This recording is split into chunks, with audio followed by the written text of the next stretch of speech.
All right. Hey guys.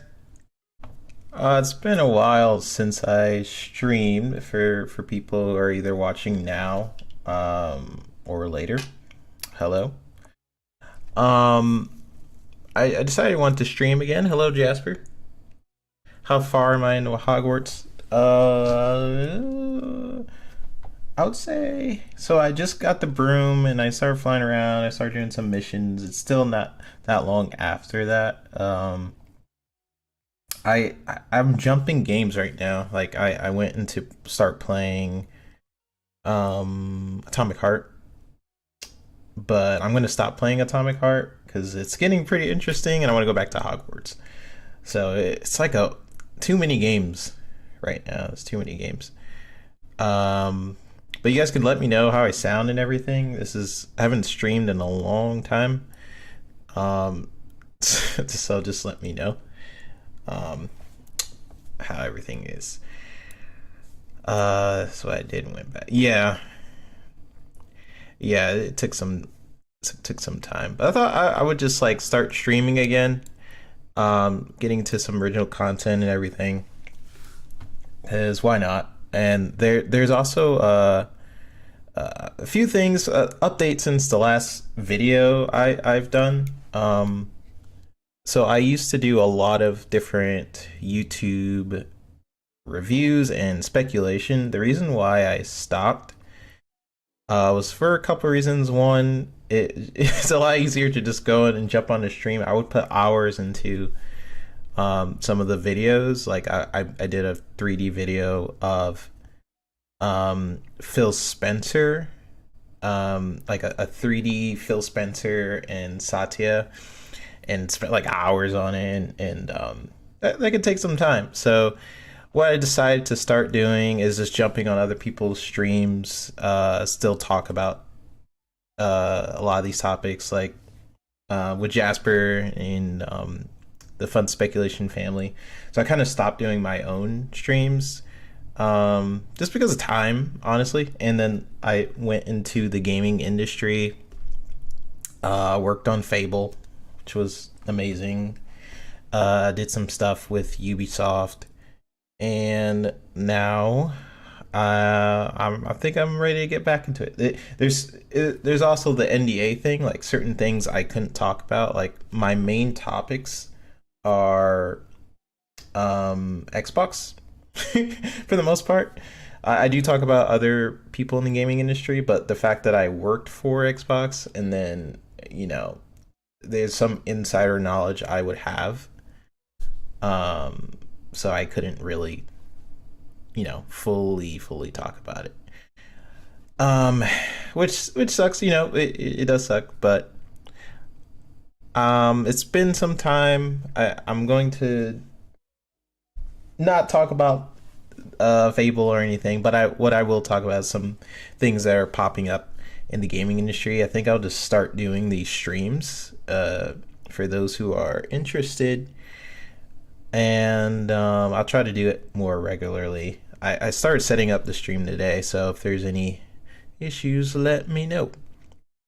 All right, so this is something I did want to talk about with the whole Brad Smith deal situation, where he says we now signed a binding 10-year contract to bring Xbox games to Nintendo gamers. This is just part of our commitment to bring Xbox games and Activision titles like Call of Duty to more players on more platforms. Um, yeah, so basically from this, I think a lot of people took this part to bring Xbox games to Nintendo gamers, like, oh, like usual people, take that one bit, which is fine. He did phrase it in a way where it could sound like all Xbox games going forward are going on Nintendo. But he later clarified that on another interview where he was basically just saying it's not just it's basically just Call of Duty that they're worried about. Not to say that it can't happen in the future. I think it'd be really cool if Game Pass was on other platforms. I think that is Microsoft's goal. Um, this doesn't really affect me. I'm not gonna lie. I don't really like the Switch or their direction of appeasing to a certain style. Because their console is so weak, they have to like do a specific style for like a lot of their games, the sort of cell shade look. That's just me. I don't really like that, but if the Switch 2, which I'm sure they're making a Switch 2, if the Switch 2 has like just anything better with graphics, that would be great. And at least like the developers don't have to worry about like downgrading the heck out of their game just to put a game on their platform. It's a miracle that a game like Doom even works on the Switch. I'm pretty sure it's on the Switch. I remember playing it on the Switch. So yeah. So basically, yeah, this is a pretty big deal. I think it leads into this article, which I do kind of want to talk about as well. First off, this guy. Let's just read the headline. Did Microsoft do enough to convince Europe to let them buy Activision Blizzard? Opinion. This dude is very he likes Sony. Let's just say that. Just how he phrases things, how usually Microsoft in the headline is seen as the negative or anything like that. But basically, what he's saying is talking about the press briefing that happened yesterday. If you guys want to check that out, you can. I'm just kind of gonna go over things. But it basically just goes over the press briefing that happened yesterday. Brad Smith was very he was like a showman. He was on this stage basically waving around the contract that Sony hasn't signed since before Christmas, after Christmas sometime. So they've been trying to get Sony to sign a 10-year deal. Sony is in the camp where they don't really have to do much. They can kind of just sit back and let the FTC, the EU, and all these other regulatory bodies just kind of battle it out. Sony right now is the biggest person opposed to this deal, as well as a lot of the gaming media, because a lot of the gaming media are Sony fans. So let's see. So he was kind of going to the press briefing of what happened yesterday.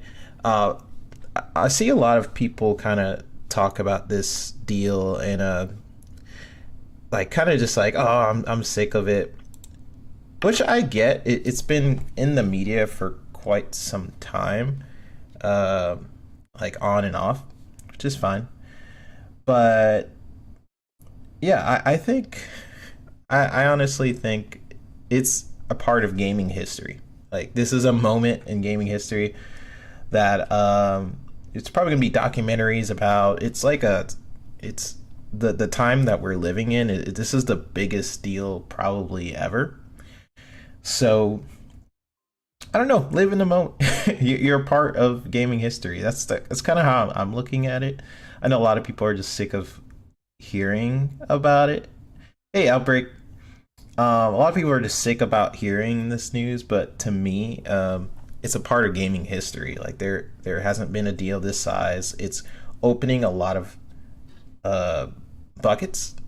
Yeah, I don't know if that's the right phrase, but it's opening a lot of can of worms where these regulatory bodies get to see inside of the industry for the first time, because it's been going under the radar for so long.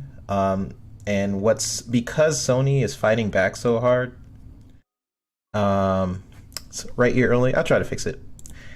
Because Sony is fighting back so hard, it's kind of opening a can of worms. Hey, Mav.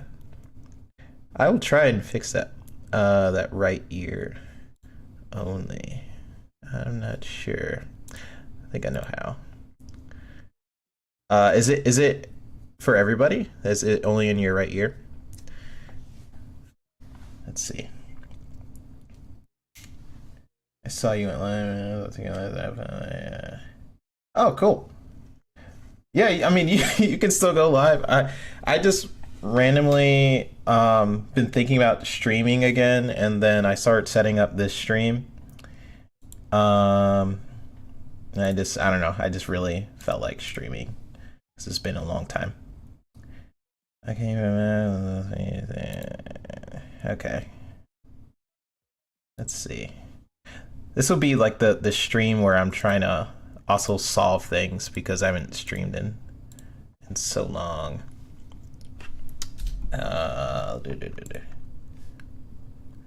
Let's see.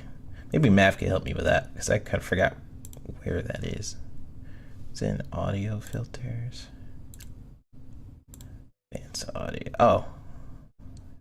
I think this is it. Bam. Okay. I think you should be able to hear me in both ears now. Haha. Okay, cool. Shoot, what was I talking about? Basically, this whole situation where people are just sick of it. They're like, oh, I'm tired of hearing about it. To me, it's kind of cool. It's a moment in history. I don't think that a deal is going to happen of this size again. So you can be sick of it, but you know, to me, it's pretty cool. To me, it is pretty cool. Let me check out this transition. Whoa, cool, it works. I do want to get into Hogwarts at some point. I don't know. I just keep getting really busy all of a sudden.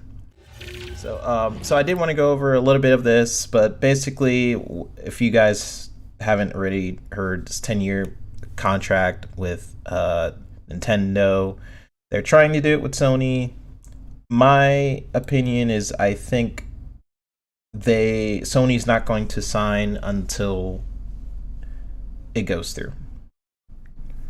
They have no reason to. They've already kind of almost over proven themselves that they're willing to do whatever it takes to try and stop this deal. So we'll see. They're the only people that are currently opposed to this deal, besides the gaming media that love Sony, are Sony themselves and Google. So yeah. So in Google, I mean, that's not the best company to have back you, in my opinion. I'm not sure why Google's opposed. If anyone knows in the chat why Google is opposed to the deal, I'd like to know.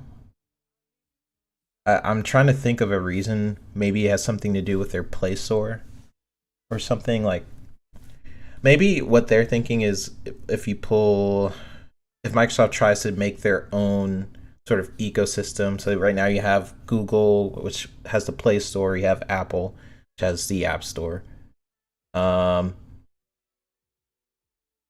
Maybe Microsoft has talked about making their own sort of ecosystem, their own sort of store. So maybe that's why Google's opposed. They're trying to stop it from happening pretty early. That's my guess, but yeah, I'm surprised Jasper hasn't 100%ed it by now. You know, based on other games. Not going too behind on so many games. Oh yeah, yeah. I really want to play Hogwarts, but right now I'm kind of just jumping around games, and I'm playing games really late. So yeah, like I'll just start a game at like 1 a.m. and it's not good. Because my days usually I'm working like crazy, animating. For those who don't know what I do, I animate for the Aflac commercials. So I do the duck and some other stuff. And yeah, sometimes it takes most of the day, even after work. So I'll get into games pretty late sometimes. But yeah. So, anyways, that's mainly what I want to talk about. We could jump in and talk about the GeForce one. So, GeForce is was a part of the deal. Uh they were initially against the deal from happening, but it was like a mild thing. Like now, they were kind of against it, but they just kind of wanted a deal, some type of deal. Microsoft did it, and now Game Pass PC games are coming to GeForce now, um, as you see in this article. Um, so that's one of the main things I want to talk about, but I do want to talk about a couple other things. The behavioral remedies situation.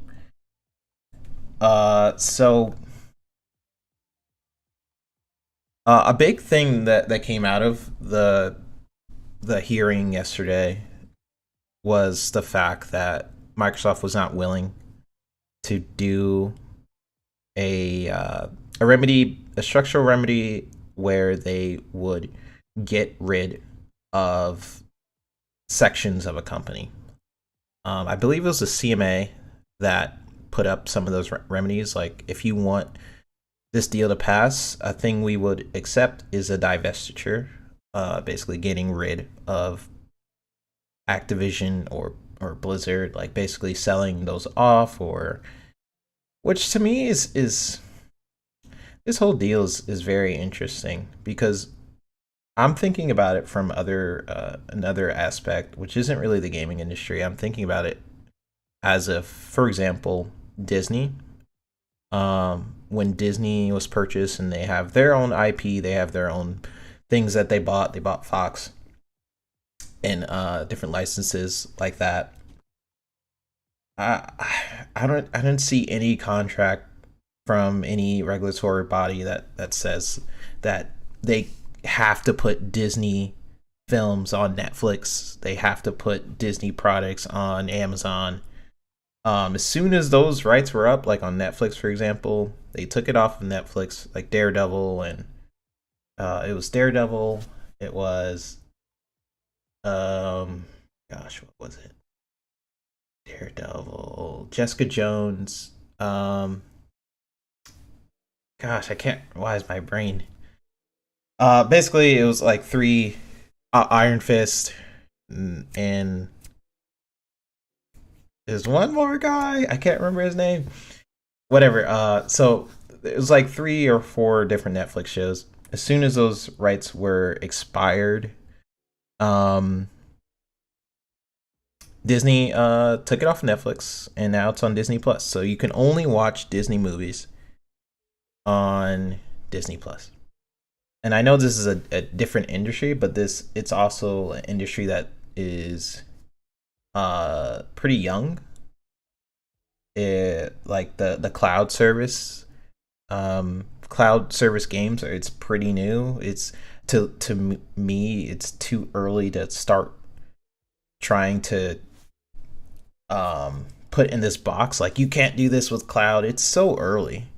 Like, there's so many things that's happening with cloud gaming, um, but it's still in its early stages. Like, I feel like you would almost be putting a hindrance on the cloud if you just start trying to put it in a box, like literally right now. Um, and I think it's not necessarily fair to, like, if someone is pushing cloud gaming and no one else is, like, to punish them for that. Like, I don't know. Microsoft has always been like forward thinking, so just to punish somebody for doing something that not a lot of people are doing, I don't know. That's weird to me, but I get it. They're $1 trillion company, so a lot of these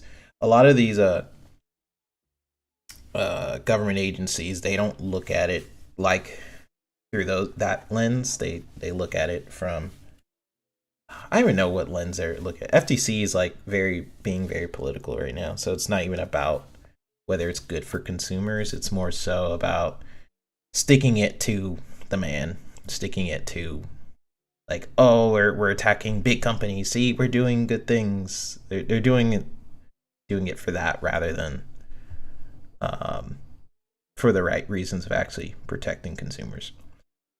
So, um, so they are splitting off into one of the reasons why they didn't want it to split off was probably they just want Call of Duty. King was a big thing that Phil said, like what that's one of their reasons why they purchased Activision Blizzard was for King, for Candy Crush. Um and I'm sure that's true. But I've seen some responses like, why not just get Candy Crush then? Why do you need Call of Duty? Well, Call of Duty makes a lot of money. It can bring more people into the Xbox ecosystem if people start associating Call of Duty with Xbox. Like, you know how many people I've talked to where they people who aren't really in this community, people who aren't gamers, who strictly bought a PlayStation just because they would think that, oh, maybe I'll get some exclusive map or skin. Like Sony has been really hammering on marketing for Call of Duty, and I think a big reason why they are opposed to this deal is not just because of the marketing rights, but right now Call of Duty is available on 3 platforms: Xbox, Sony, PlayStation, and PC.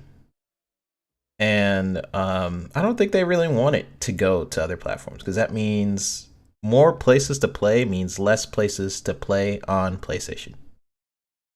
So yes, marketing is a good reason, but I'm sure they are not really happy the fact that Xbox is making it available to more people. So one of their behavioral remedies was to I mean they already kind of did it a while ago when they said that they are going to make a deal with Nintendo. This was kind of like old news, but they just made it official in time for the hearing yesterday. So to me, that's a pretty good behavioral remedy. You're putting it on another platform. I'm not sure why Nintendo doesn't count to regulatory bodies. I feel like they listen to Sony's talking points and then they just sort of lead with it. But in this case, it kind of hurt them. It kind of hurt them because they're like, okay, well, you could show the difference between Sony and Microsoft, which is a pretty big difference. Like, at least Nintendo sort of shows in different areas where you can kind of see a graph of where Nintendo will be ahead of PlayStation, where PlayStation does pretty well. This is just like they had I don't know where that picture is, but they had a picture where it shows like the global market for Microsoft and Sony, and it was like, I think it was 80-20, 70-20. Someone can say it in the chat if you guys remember, but it wasn't very high. Oh no, it was very high is what I meant. So yeah, I mean, it kind of worked in Microsoft's favor, to honestly, to not even have Nintendo. It's like, okay, we're not gonna add Nintendo, and they took advantage of that, which is what every good business would do. I was on I know Outbreak knows what I'm about to kind of talk about. So I was on a stream in the chat earlier today. What was this dude's name? Reforge Gaming. So he was kind of going into different talking points that a lot of Sony content creators go into, which is he said a couple things. He said people keep bringing stuff like this up, like, oh,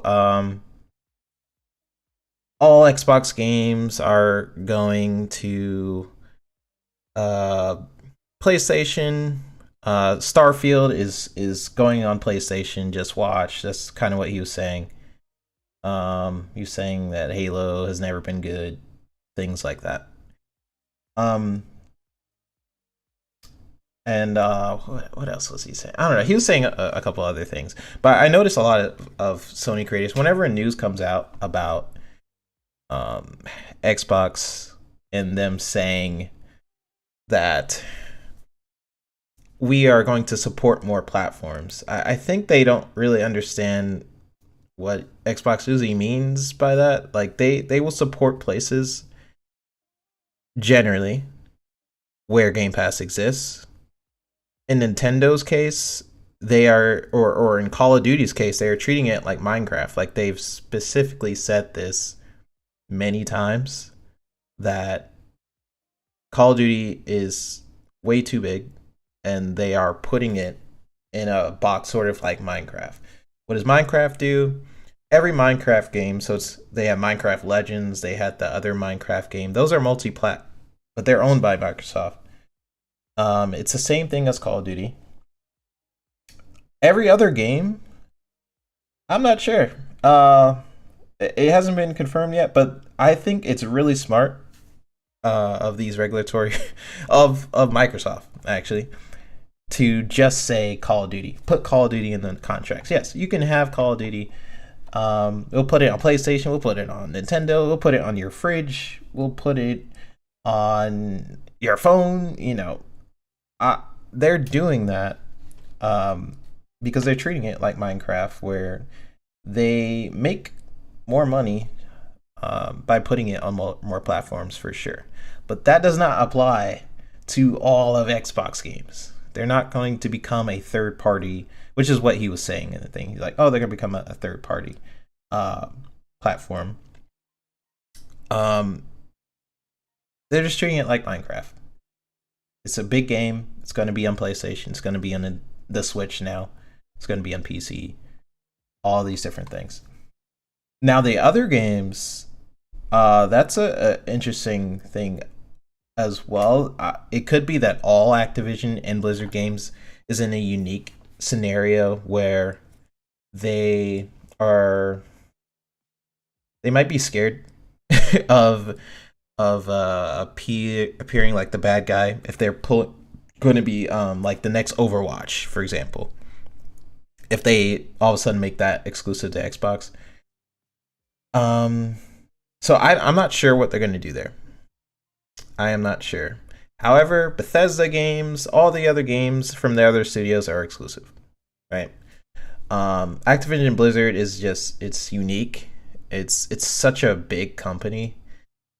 It does not mean that Microsoft is going to suddenly just become a third party platform, put all their stuff on PlayStation going forth, and they're going to cancel. I've seen so many people on YouTube and Twitter like, oh, this means they're going to get rid of the Series X. Series X is not going to exist anymore. They're a third party. They're going to sell to PlayStation. That's not what this deal is about. This deal is about accelerating Game Pass and growing their ecosystem so that people start associating Xbox with games like Call of Duty. Because right now, the casual market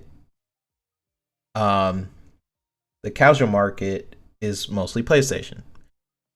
You talk to friends who joke around like, what, you got an Xbox? Haha, I've been in those circles, so I know people don't see Xbox in the light that they see PlayStation, and Xbox wants to change that. Big Mad Mo says, nope, it's all for Game Pass. COD will be multi-plat. They really never said anything else. See, that's I agree. Like, I think Call of Duty, of course, Call of Duty is multi-plat.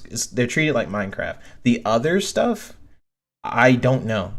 Like, I feel like they're being really smart by just saying Call of Duty is exclusive. Meanwhile, they have so many IPs that people are not talking about. They have like World of Warcraft, Overwatch, Diablo, the Tony Hawk series, the Prototype series, Crash Bandicoot. That's just off the top of my head. StarCraft. All of these other IPs. I mean, it could just be exclusive. Game Pass. It could be. I don't know. I really don't know how they'll handle it. If they handle it like they do with Bethesda, then yes. Every other IP with Activision and Blizzard, unless there's some pre-existing contract that says it has to be on this platform,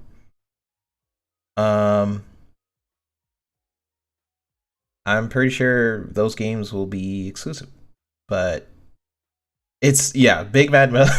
It's so smart that this deal is just hinging on Call of Duty. Meanwhile, they're hiding like Candy Crush and all of these huge IPs behind them. It's insane.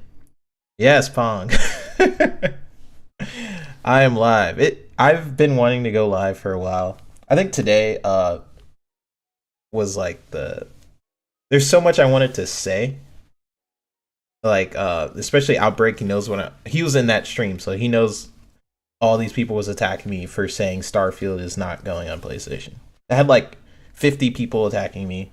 I'm like, I kind of just want to stream and talk about my thoughts because I don't always get to do that besides on certain shows and stuff like that. So why not go live? Just go off on some topics and stuff like that. But yeah, big Matmo, COD, multiplat, other stuff. I don't know. I really want to see what you guys think. I don't think if they treat it like Bethesda, other IPs like Diablo, the next Diablo, not this one, StarCraft, say they make a new prototype, it could be exclusive. It could be. I don't know. If it is like Bethesda, it will be exclusive. But if they are treating Activision Blizzard like it's like basically a thing, because it's more about politics. It's not that they can't do it. It's more so about like how they will appear to like the CMA, FTC because they're going to purchase more companies, right? That's what I'm thinking about. Like Microsoft is not done purchasing other studios. So do they want to appear to be the good guy and just sort of like, yeah, these are all multi-plat, yada yada. Meanwhile, they purchase other studios, or do they just be like, Overwatch 3 is now exclusive on Xbox. Diablo, was it 5 now? Diablo 5 is exclusive. World of Warcraft is coming to Xbox. Stuff like that. Like they could. They definitely could. Hello, everyone. Yeah, they were some clowns, Pong. It was insane. I felt like I was in an alternate universe. Like the fact that it could just be that he has a streamer. He had a decent following and subscribers and stuff like that. So whatever he was saying, he had people like protecting him. He had his mods and stuff like that. And I was just saying his points were kind of ridiculous, and then people attacked me for that. Like, Starfield is not coming on PlayStation. I'm sorry, like it's just one of those games that Elder Scrolls, most Bethesda games, unless it's a legacy title or is already released on PlayStation, it's not. I know Phil has talked about in the past how he doesn't like that people are kind of confused by that messaging. Like, is it coming to PlayStation? Is it not? I know that it's kind of annoying to him. And they will have to work on that after the Activision Blizzard deal, because people are people who are not really understanding of the ecosystem that is Xbox. Not that they're not understanding. I feel like a lot of the media is just Sony oriented. So when you see headlines, like it's why you'll see headlines that say, "When is Halo coming to PlayStation? When is Starfield coming to PlayStation?" Rather than when is God of War coming to Xbox? When is Spider-Man coming to Xbox? Like, you don't see those articles. You always see the opposite of, because it's like they feel obliged. The Sony is such a huge market that people feel like they're obligated to these games. Like, oh, I deserve Starfield. I deserve Halo. They're like offended if you're like, oh, Hellblade 2 is not coming to PlayStation. It's like it's a weird mindset, man. But thanks everyone for dropping in. I will do more of these, maybe once every, what's today? Wednesday? Maybe I'll do it every Wednesday. You guys let me know what works for you. So this is the other thing. There's a state of play. Now, it is third-party games, so it's kind of like, you know. Tukuniga says, I think it'll take a bit of time for some individuals and media houses to accept the industrial changes that corps like Microsoft is bringing. Yeah. It's going to take some time. Like, because Sony has been dominant for so long, it's not just, it's a lot of perceptions have to change. Because people still see Microsoft as this big baddie like they were in, was it the 90s? Early 2000s? People still see Microsoft as this huge company that monopolizes everything, and that stigma, that view hasn't gone away. But not only with that, that's the regulatory body perception. You have the gamer perception, where Sony has just been so dominant for so long, that PlayStation is their primary platform. So when they see big deals like that, like, why would I ever go to Xbox? Why don't I have Call of Duty? You know, it's a lot of things. It's a lot of things. It's like those are two things. That's the regulatory body's perception. That's the people's perception. Then you have the media as well. Like, a lot of the media, they are like pro Sony, and if you really think about it, you look on the board of the Game Awards, and you look at some of those articles that they write sometimes about Xbox. It's really it's really interesting. I feel like we'll see what happens this year with the Game Awards now that Starfield is coming out. I already said this on the show, so people already know, but I did get a chance to see gameplay of Starfield. It's cool. It's really cool. A Big Matt Miller says, it's funny, I've been in debates on YouTube about this. They think Microsoft is going to ruin the games. Oh, okay. Yes, I forgot. This happened in that chat earlier. So this is a huge thing that happens in a lot of debates. They say that Microsoft doesn't know how to manage studios because of 343. And then you ask them other examples, like what other studios is it? They're like, no, it's 343, which I get. Like, Halo is my favorite franchise of all time. Get close up for this one. Halo is one of my favorite franchises of all time, bar none. It's I love the lore. It's the reason why I'm even in the industry is because of Halo. So it definitely hurt when Infinite came out, and I was like, delay the game. I was in the camp of delay low, is what I called it. because I saw the gameplay. I saw that it wasn't gonna have Forge, wasn't gonna have all these features. I'm like, delay it, because I'm in the zone of like the mentality of development nowadays is fix it later, and I hate it. I hate that mentality, basically because of how the industry is moving, where you can update a game. It's not like before when games went gold. It literally went gold. Like, that was the thing the game shipped on. There was no patch. Like, that disc, that cartridge, that's the game.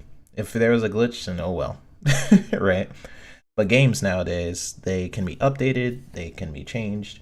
So the game that you get at launch and the game you get 3-4 months down the road are usually different. My old mentality is, if you're making a game, especially like Halo, have all that stuff day one. Have as much as you can. Otherwise, people are going to compare it to previous Halos. And Halo is such a unique game where it's not just about, like, there are people who just play campaign. There are people who just like to mess around and Forge. So when you start dividing that, like, I'm gonna have this, and then a year later I'm gonna have this, it's like, it's not gonna be good for a lot of people. 343 is it was very mismanaged. I'm not gonna say it's not, but to apply that and say that every single Microsoft studio is mismanaged is just, it's not true. Another example I see people use, also Marshmallow and Friends, hello. Another example people use is Rare. They're like, look what Rare has done. They chose to do Sea of Thieves. I'm like, that's what they wanted to do. Sea of Thieves is what Rare wanted to do. A lot of these studios, I think, if anything, what Microsoft needs to do is manage their studios more, because their philosophy ever since the whole thing with Fable happened. What was it? Fable Legends, I think it was called. I can't remember. Basically, what happened was they jumped in. Like, Microsoft was very much a part of that game and its development and everything, and it kind of ruined the game. They jumped in too much. They were a part of the development. They told them to change things, add multiplayer, do this, do that, and the studio didn't have a chance to be its own DNA. Correct. Okay, it is Fable Legends. Thank you, Punk. The studio didn't have a chance to be its own thing. It didn't have a chance to thrive.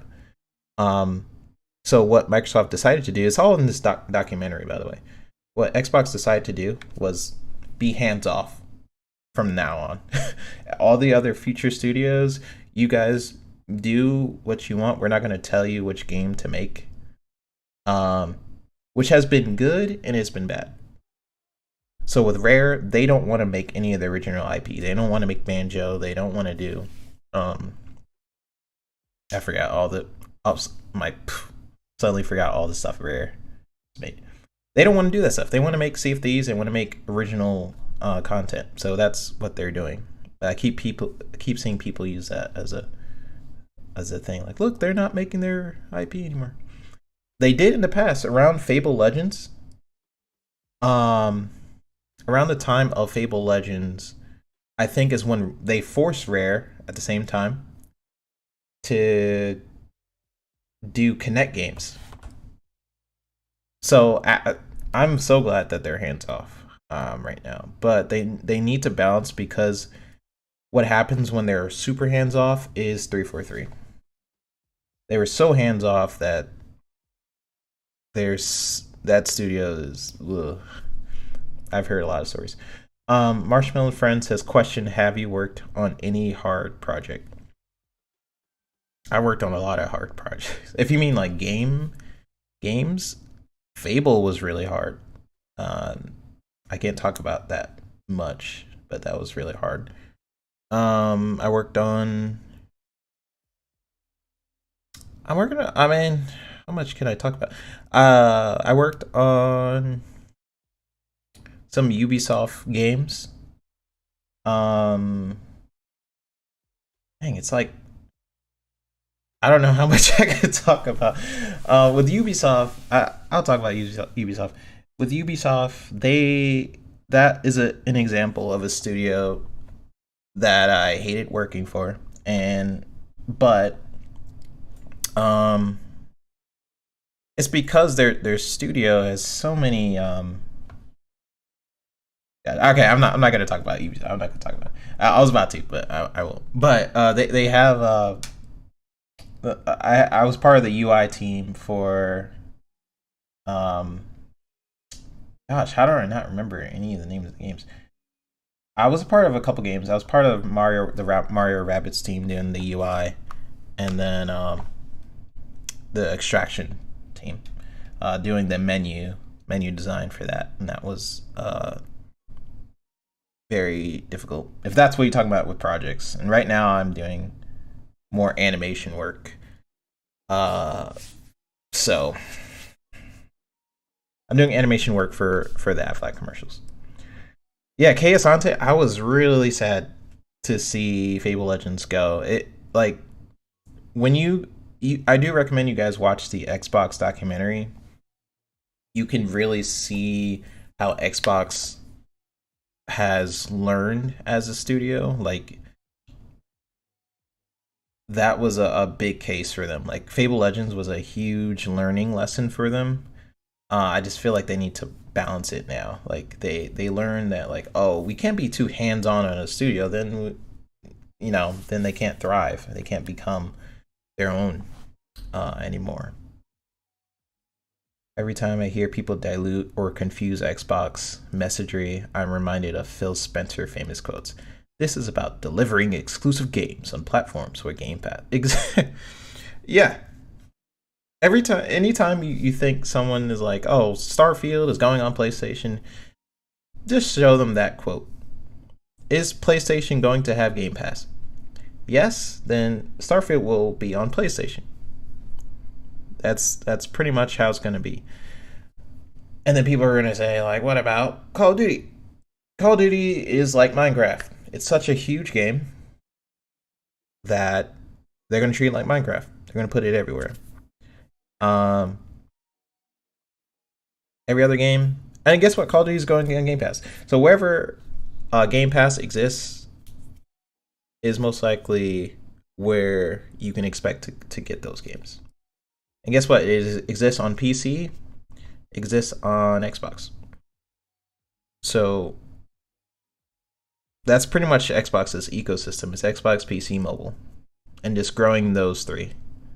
And it's smart because technically, that ecosystem it's not closed off. It's very open, but it's just smart. It's just smart the fact that they put it on PC going forward. Like Sony did not like that initially.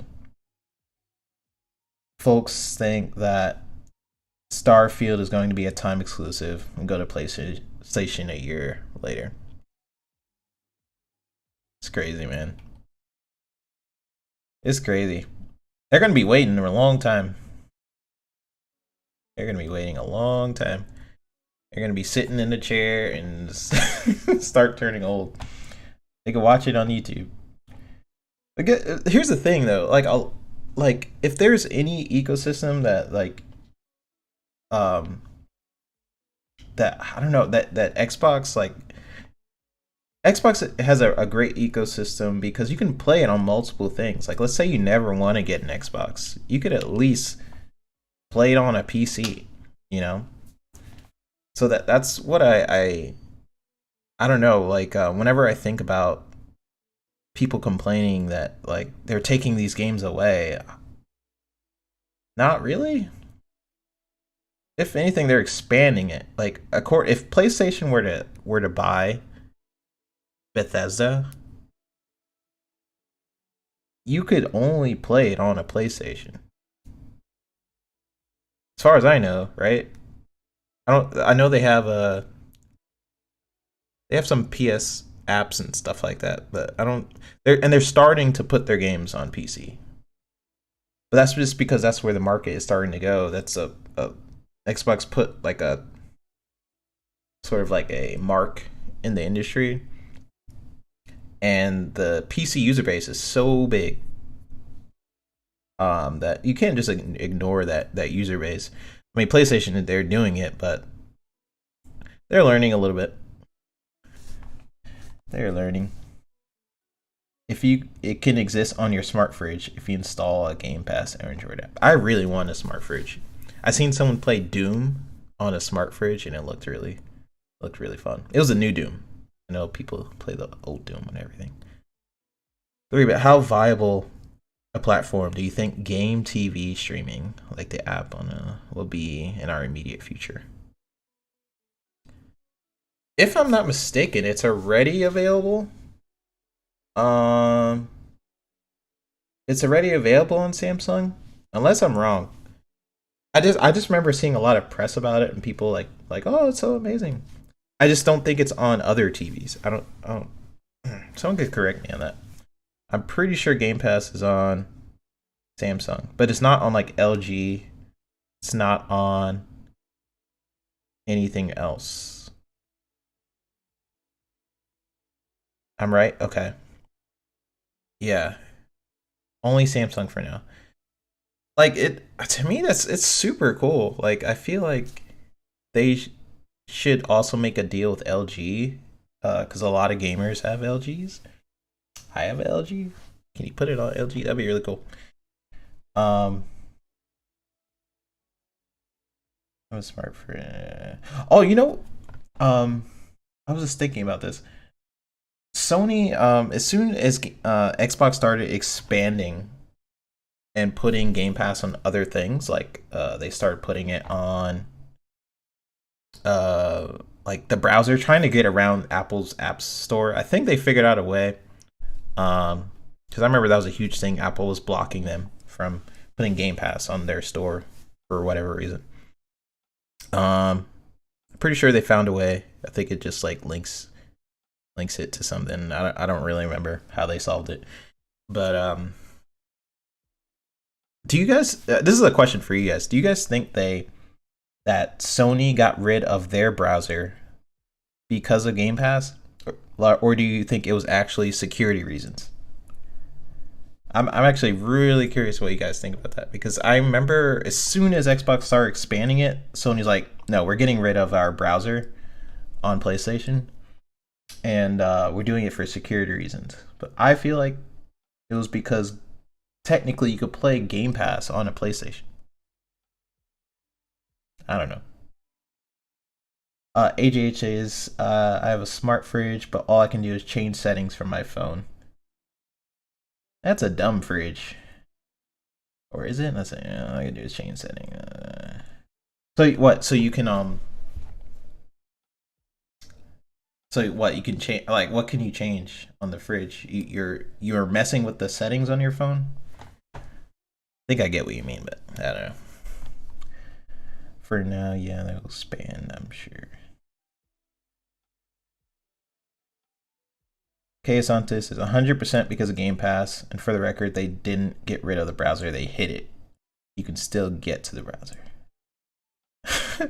But like, if it was for security reasons, then why did they hide it? You know? So I feel like it had to be Game Pass. Like, they don't want people to start playing Game Pass on a PlayStation. That was definitely a preemptive move to limit the influencing power of competitors. Yeah, for sure. Um, I think it would be really cool. Like, I know it's like a kumbaya thing, but the fact that they're making a deal with Nintendo, like, I would love to see Game Pass everywhere. Play it on my PlayStation, play it on my Xbox. That's a very kumbaya thing, but who knows? I think it'd be really cool if it was on multiple places to play. I think the one hurdle they'll have to get Uh, I mean, Sony's very stubborn. They are very. Their business model is completely different from Xbox. And that's because Xbox had to adapt because they were not doing well. Sony's model, pretty much, they are really just focused in on those console sales. Xbox, they don't really care. They're making a loss on a lot of console sales. So, what they decided to do is make their subscription model the way to go. So they're making their money that way for the most part. But they are still not doing well in global markets. That's where Sony is just stomping on them. But with purchases like Activision and stuff like that, that's where they have a chance. It's missing one browser component, or it would work. It's missing. Oh, interesting. So they disable like a plugin somehow that would make Game Pass work. I'm trying to think of what plugin it could be. I'm coming up short. What is that? Hello, Will Fry. Thank you guys for dropping in. I know this was like the most random stream ever. I used to stream all the time, and then I just started appearing on other people's shows. But I really wanted to start streaming again.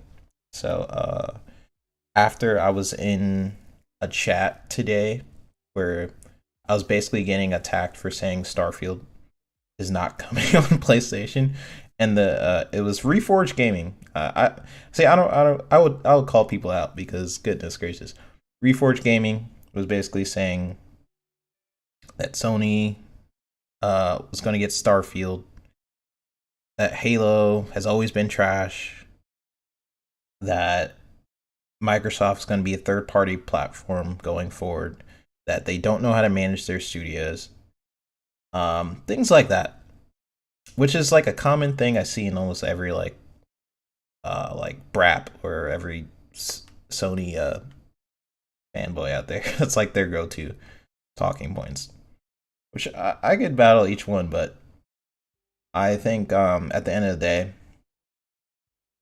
yeah, they're just gonna get some hurt feelings when this deal goes through. I would say like if this deal goes through, cool. We get a lot of games in Game Pass, etc., etc.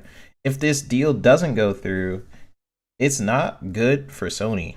Either way, it's not good for Sony. If it goes through, it's not good for Sony. If it doesn't go through, it's not good for Sony because they damage their relationship with Activision.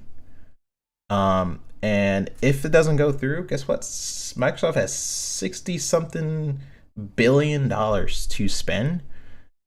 And if I was them and the deal doesn't go through, you could do what Sony is doing right now. Like, okay, I can't purchase a company, but basically I could lock them off with timed exclusives. But to me, that's worse in my eyes. It could be like Xbox could pretty much be like if they wanted, if the deal doesn't go through, like okay, Sony, we have to play Sony's ball game. We can't purchase big studios anymore. So what we can do is do the same exact thing they're doing, which is to buy, do it through contracts like time exclusives. So do that with Call of Duty. Do that with all their stuff. With a budget of like 60 something billion dollars. So, in some ways, I feel like it's worse if it doesn't go through, because Activision will be pissed.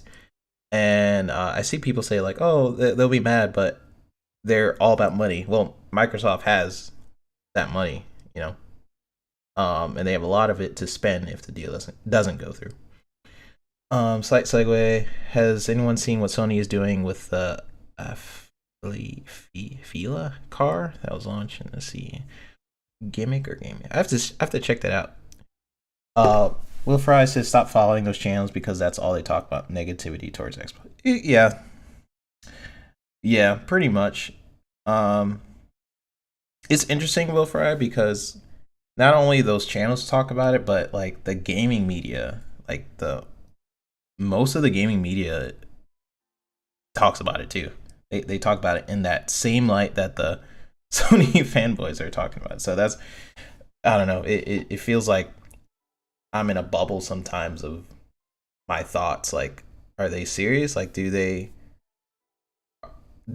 actually know where the industry's headed, or are they just really big fans of Sony and they want the best for Sony because that's their favorite platform to play?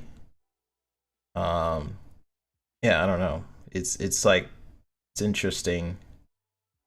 Um, I'm not sure where it necessarily. Well, I'll say I feel like because of what happened to Xbox with the whole Connect charade, I feel like that's where it started from, and then it just rippled from there, and a lot of people just see Xbox in a bad light. I don't know what it will take for Xbox to get rid of that. I think they just need to start dropping a lot of these games. Like Starfield looks incredible. Uh, Seen some gameplay of it, and people are going to be amazed when that game comes out. Um, Redfall, great. Um, Hellblade, Fable. A lot of these games they just needs to start dropping, and then I feel like over time people they're playing on their PlayStation, but they'll start to be like, look over here, start being interested. I think that's what it's gonna take. I don't know what else. Like the media hates Xbox so much. I don't know what's gonna take the twist that messaging. My question is, why is it that Sony can keep buying all the while saying they can't survive?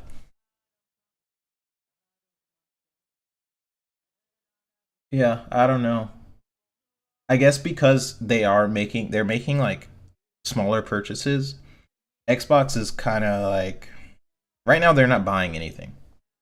I thought like when the deal first happened, I thought um maybe they would buy a studio, but they have to appease these regulatory bodies so much because this is the biggest deal in gaming that they can't. They're really locked up until this acquisition is over. Xbox is probably not going to buy any other studios. Meanwhile, Sony is like buying every studio. um, if you guys are interested in like the whole process of buying studios and like what they have to go through, I actually made a whole video on it like a year or so ago. It's on this channel, and I go through like the whole thing. That it's easier to acquire a studio if it's a private, um, if they are a private corporation. Just because you don't have to deal with what they're dealing with right now. Right now, they're having to deal with whenever you purchase a public company, you are dealing with regulatory bodies, you're dealing with shareholders and a board. When you buy a private company, it's kind of like that. It's kind of like, you know, you buy it, it's yours. It's less hassle. I don't know if that's what Sony's doing, if they're buying private companies or if it is public, but that's probably what they're doing. They're probably just buying a bunch of private companies. Uh, doesn't count. Already in production before they bought is the goalpost. Oh yeah, that's insane, man. I like doesn't matter. It's their studio. Even if they bought before production, yada yada. Like I don't know. Like they make so many excuses for a game that's quality. Like, oh wow, Xbox has a quality game, but you know what? They had nothing to do with it, so it doesn't count.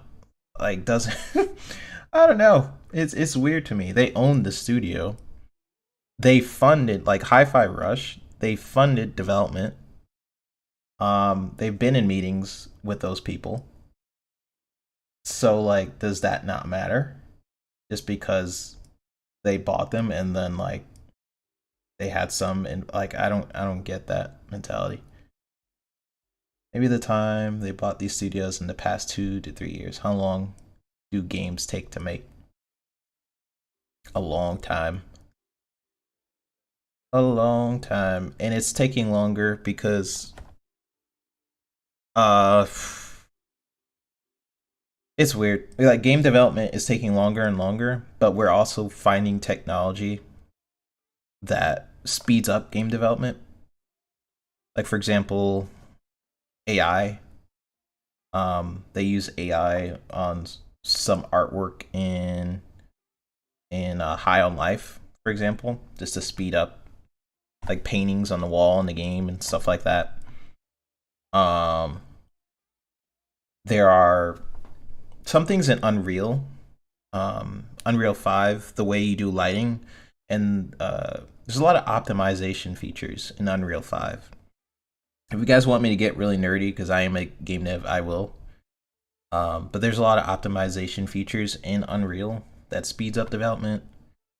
But it's weird. It's like we find new technology to make games better, but we also are pushing the envelope. So it's like a meter. Like game development features and technology is going like this. At the same time, we're pushing those features. So it's like a constant graph. So it's, I don't know.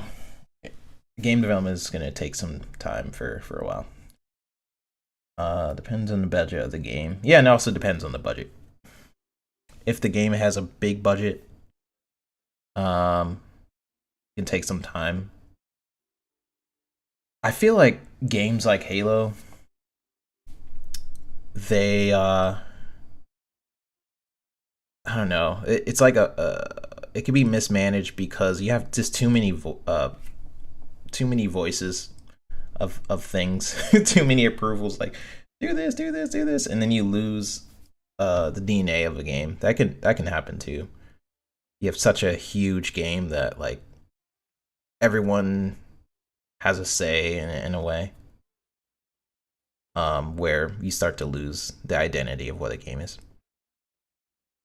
AJH, you're basically saying the secret word that'll make Umbra up. I've been in a few podcasts with Umbra.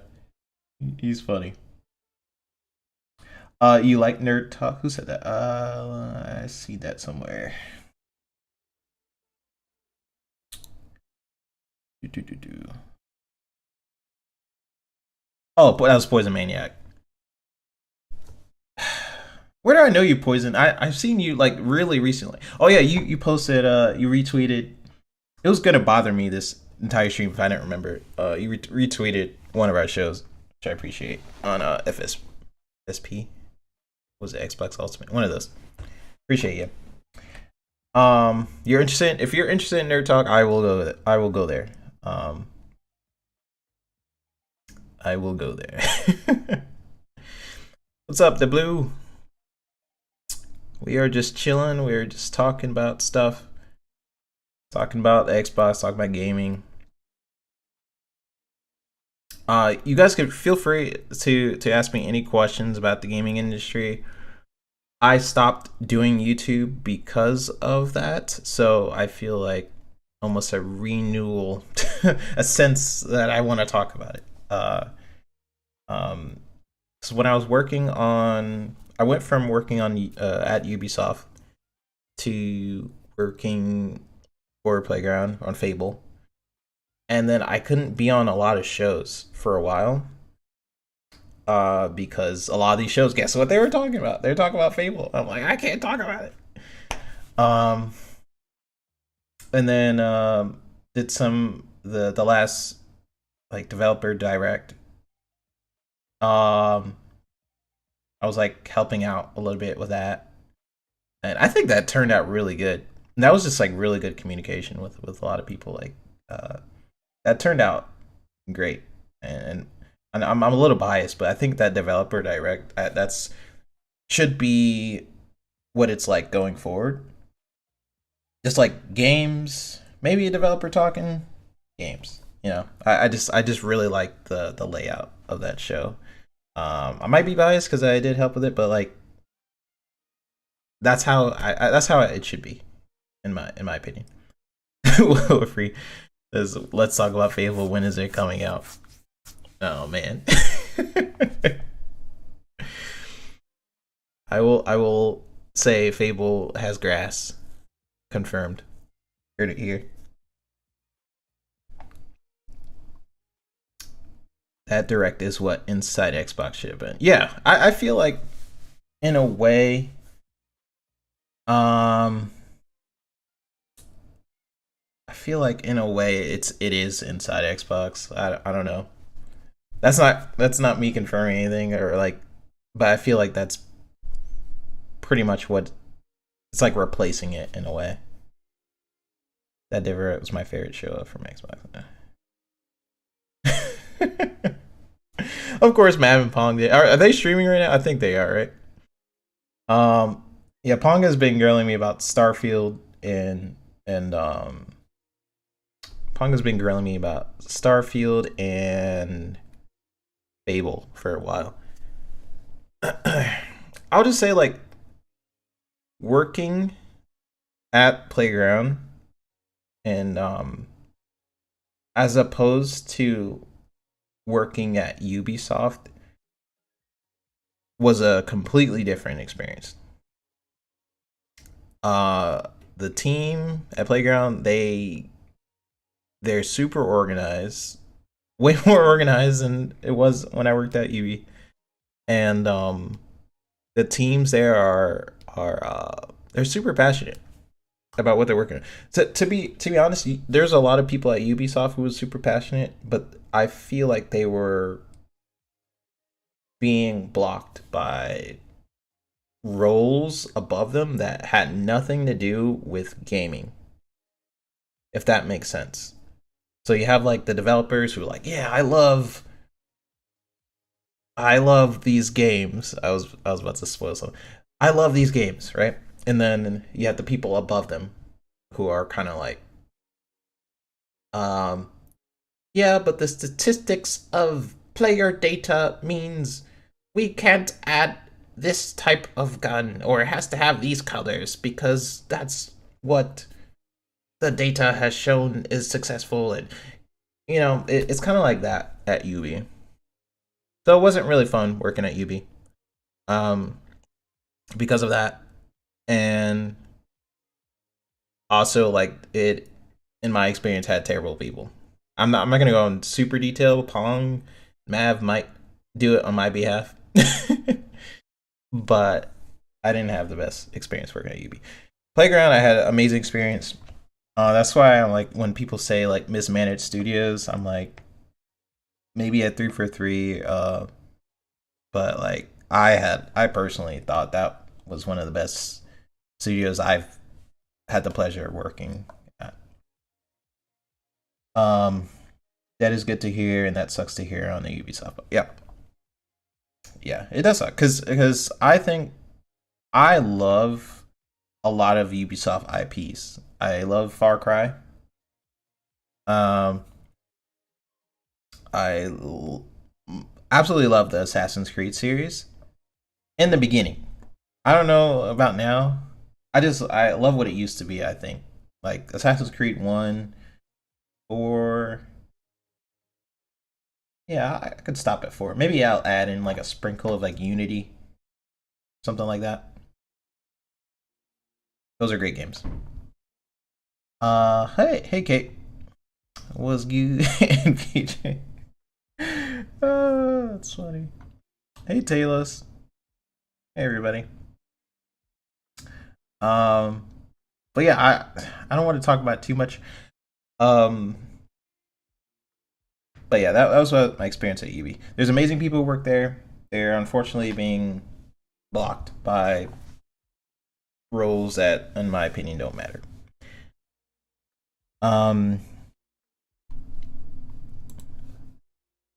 Now we had this, so let's get into it. Wow, fancy transition.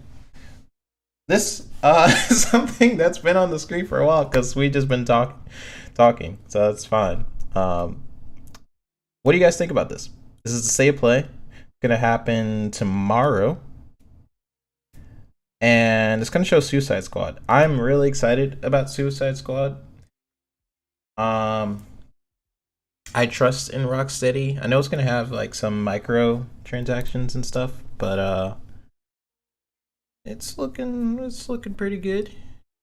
I seen like gameplay for it a while ago, and it looked really cool. I had a friend named Bruno who worked at UB. Don't know if he still does. Hmm. Yeah, UB. I would not ever work there again. Sorry. Um, would not ever work there again. Talos. Hello, Talos. Hello, Wilfry. Kate, you're the best. Uh, Wilfrey. AJHW. Yeah, Wilfrey. UB is huge.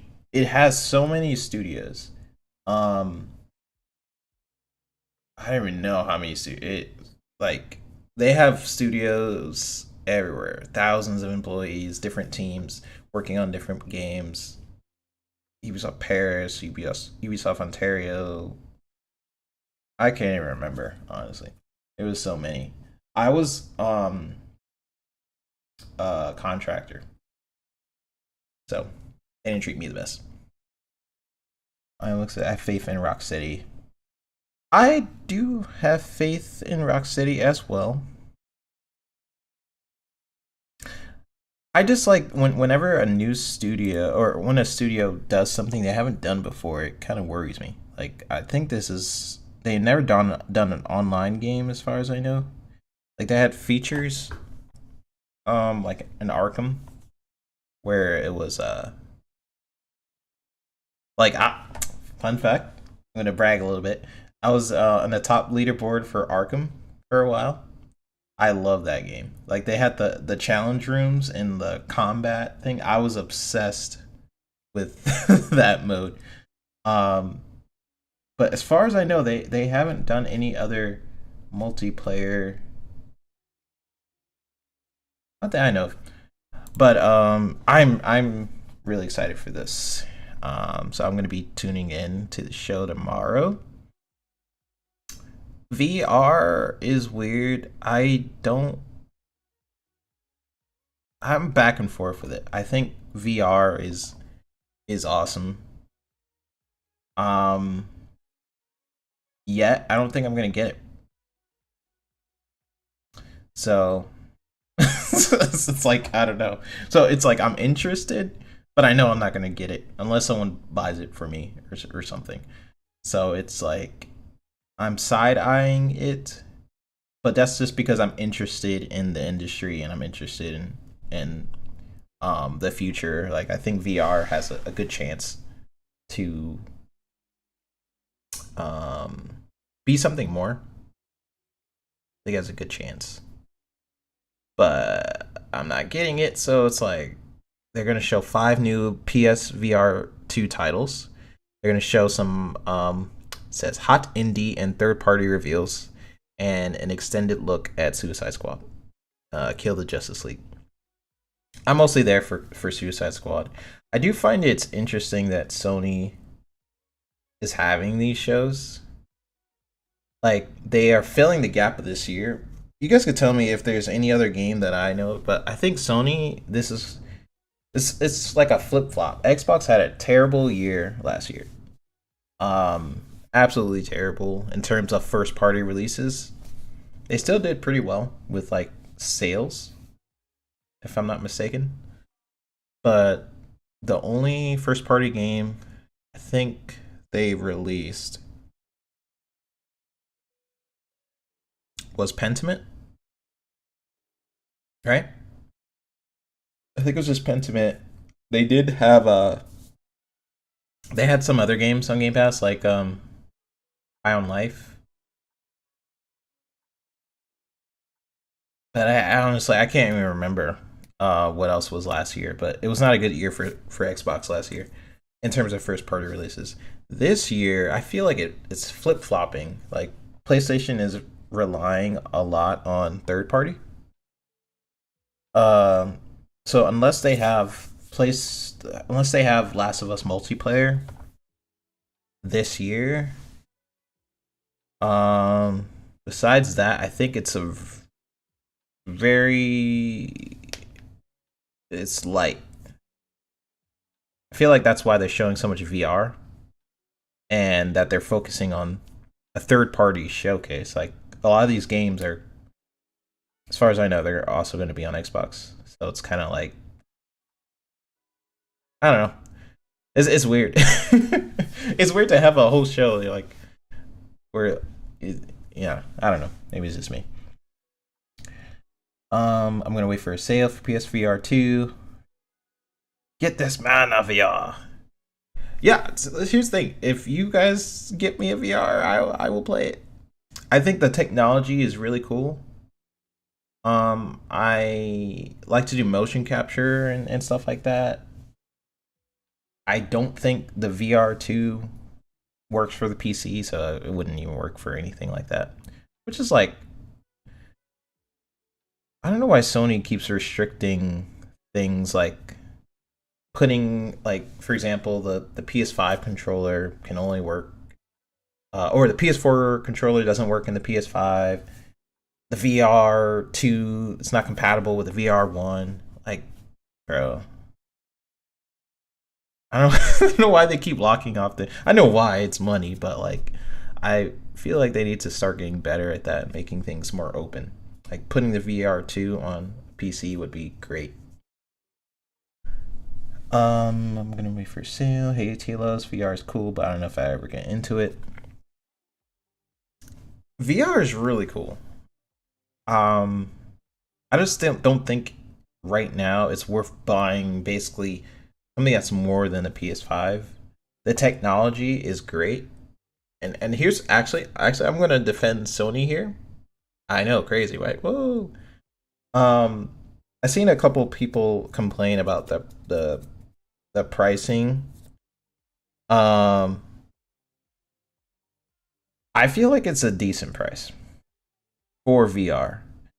Now, for the casual market, it sucks because if you want like an easier entry into VR, then you should have it cheaper than the console. But the technology that's actually in the VR2 impresses me. Um, but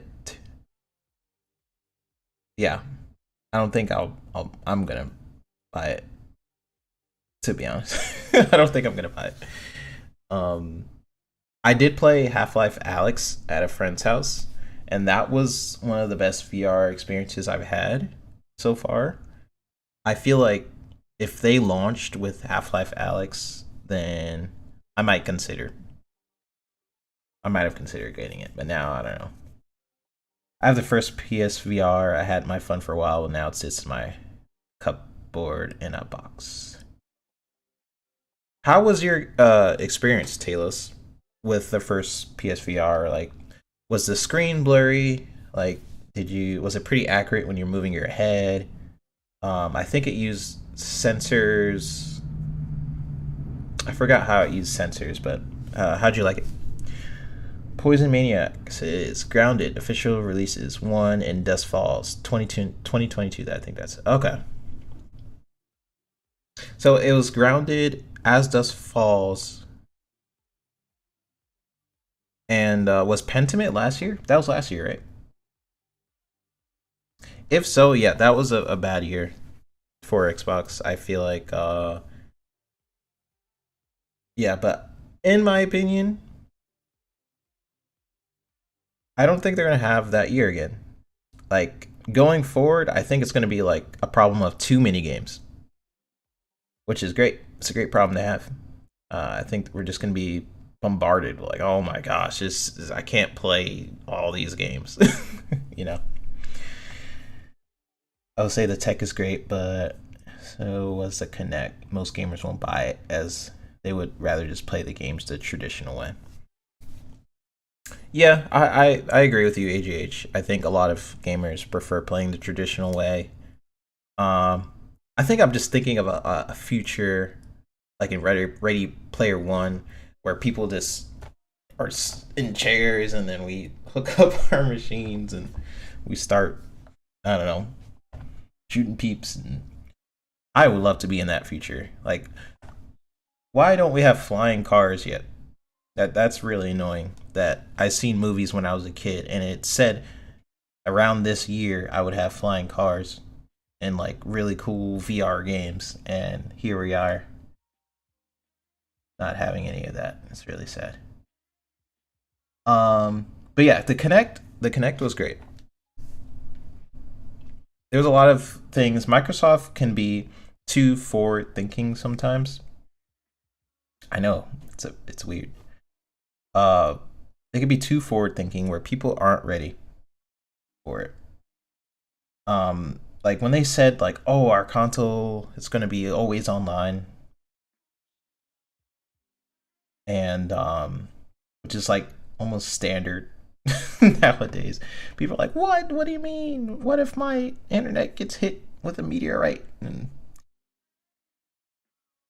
I mean, I agreed with the crowd at the time, but like looking back, they were pushing some things that I kind of wish we had.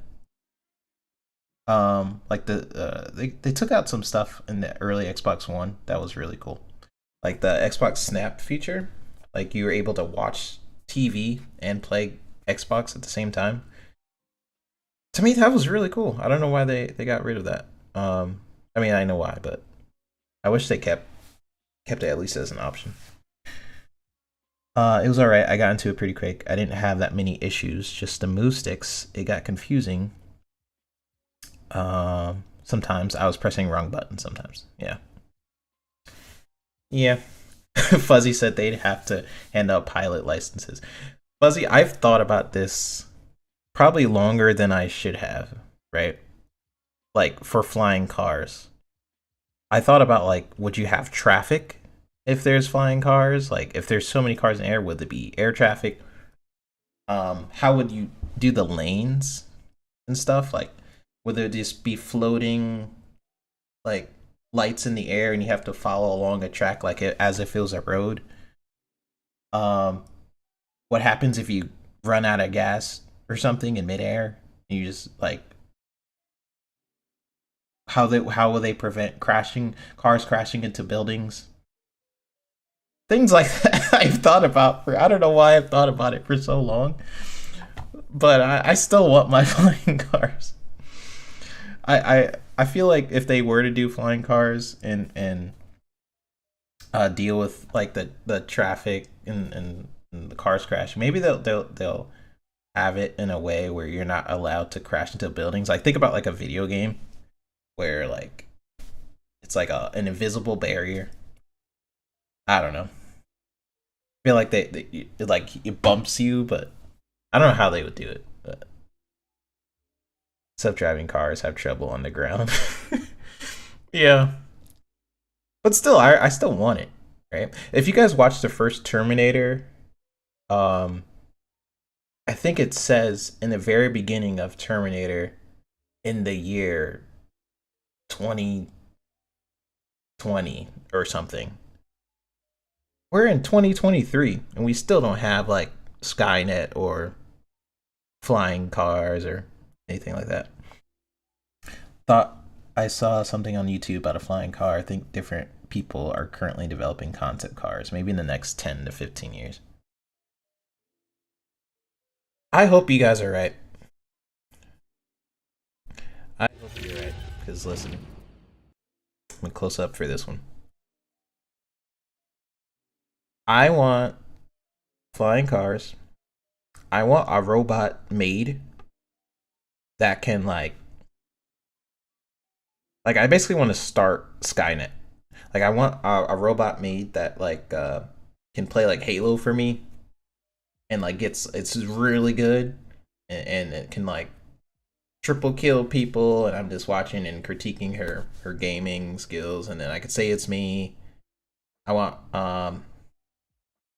I want my flying cars. I want everything that was like in the Jetsons. I guess a lot of stuff in Jetsons is coming, is already here or coming. I want the same sort of the flying car. If you guys ever watched the iRobot, I kind of want it to look like that. It's kind of like futuristic. But anyways, Skynet, hope that isn't what ChatGPT is turning to. It really feels like it. ChatGPT kind of scares me. I'm not gonna lie.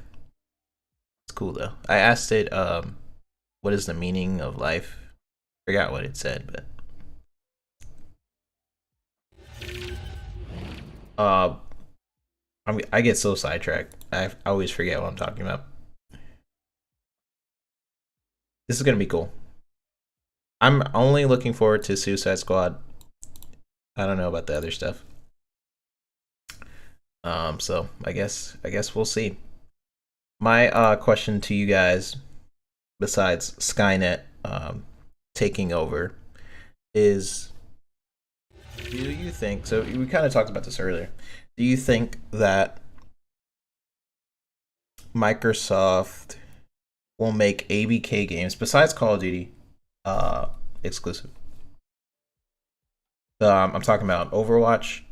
I'm talking about future Overwatches, future World of Warcraft, like maybe War. I don't know. That's already kind of PC, but maybe they'll bring it to consoles. Tony Hawk's, StarCraft. Man, Crash Bandicoots. Do you guys think they'll make those games exclusive?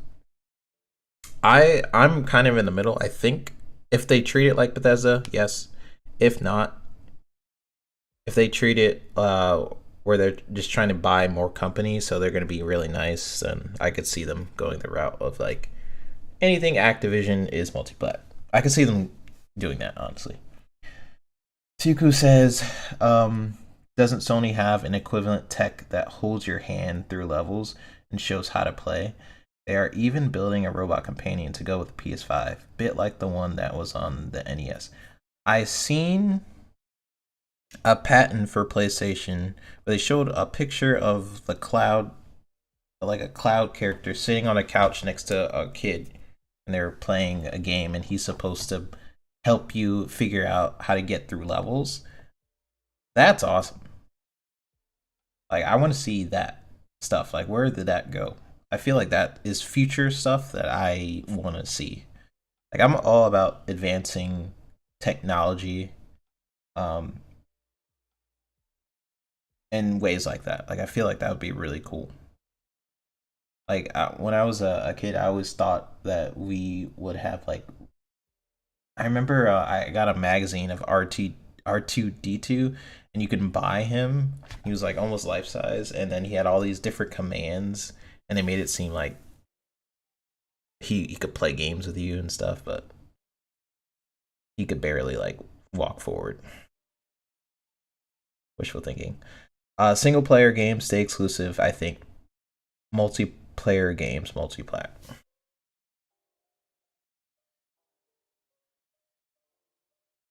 Yeah, I could see that happening. That because there is a lot of I was thinking about what Activision games is there like just thinking about like what games do they have. They do have a lot of multiplayer games like World of Warcraft, StarCraft, um, Overwatch. Those are huge multiplayer games. I could see most those games specifically. I could see them staying multi-plat. Maybe not a future StarCraft. I could actually see that being exclusive, but yeah, I don't know. AJ says some will be exclusive, I feel. Maybe their survival game. As they lean hard into survival games, like they scooped up original Ark for a long time and now Ark 2. I did forget about that game. Yeah, I feel like that's definitely going to be exclusive.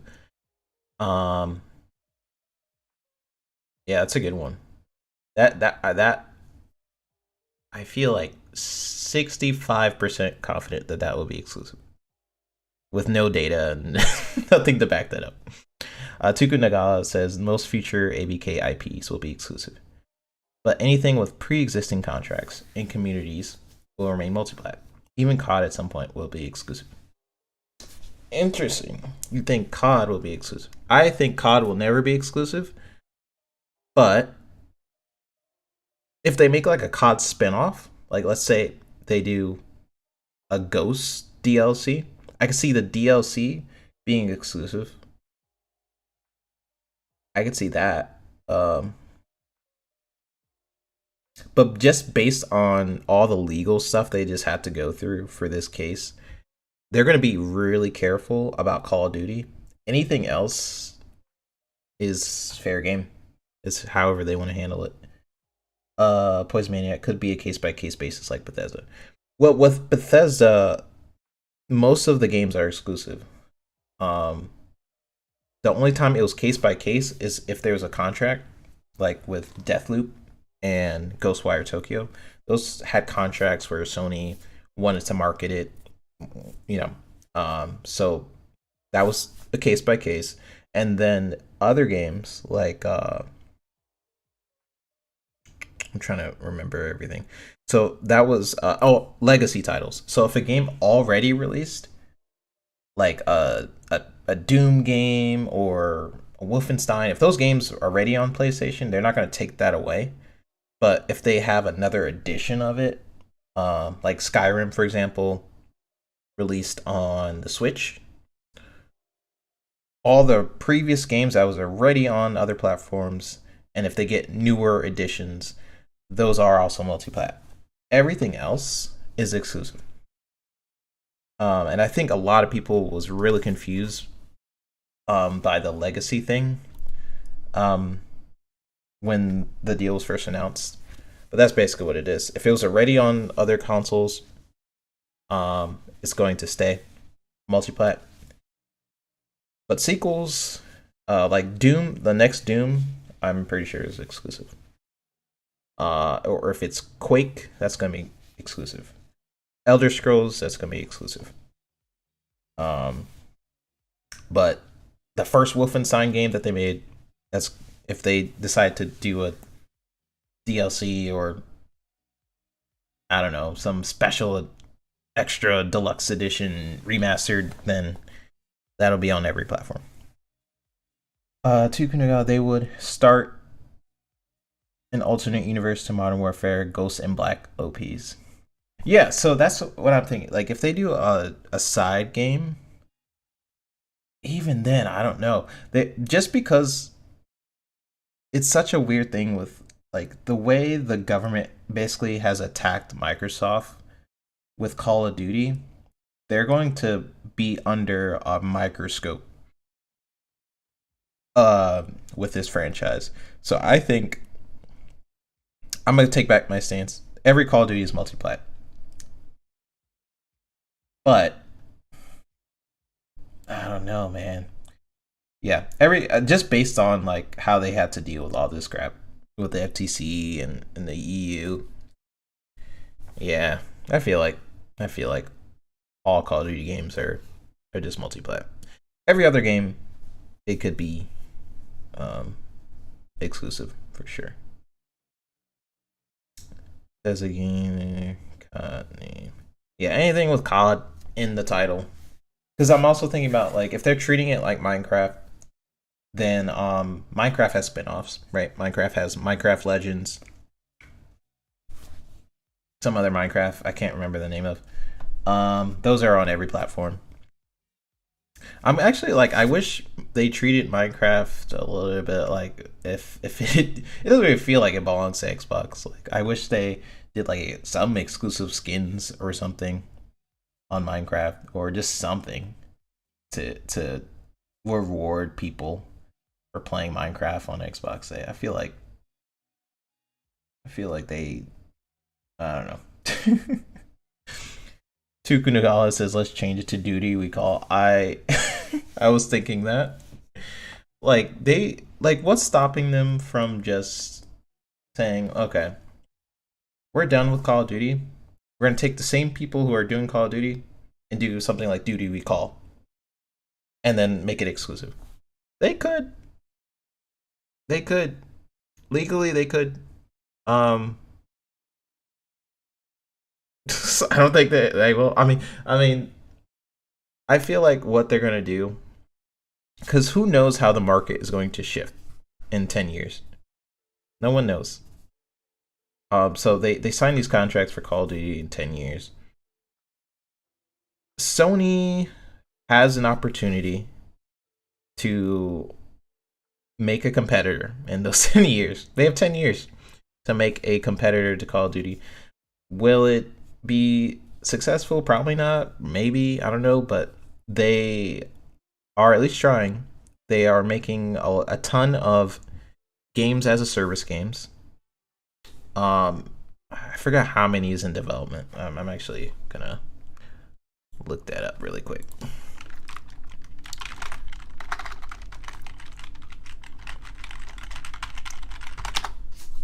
It's 10. Okay. So Sony has 10 live service games in development. Literally all of them could fail, or out of those 10, one could be successful. So they have 10 years. If they if the deal goes through, they have 10 years and 10 games to try and make a competitor against Call of Duty. But guess what? Microsoft also has that same time frame, and they have a head start with their studios. They should. Pong says COD, Overwatch, Diablo, a WoW console version. They will all remain be multiplayer. Yeah, probably.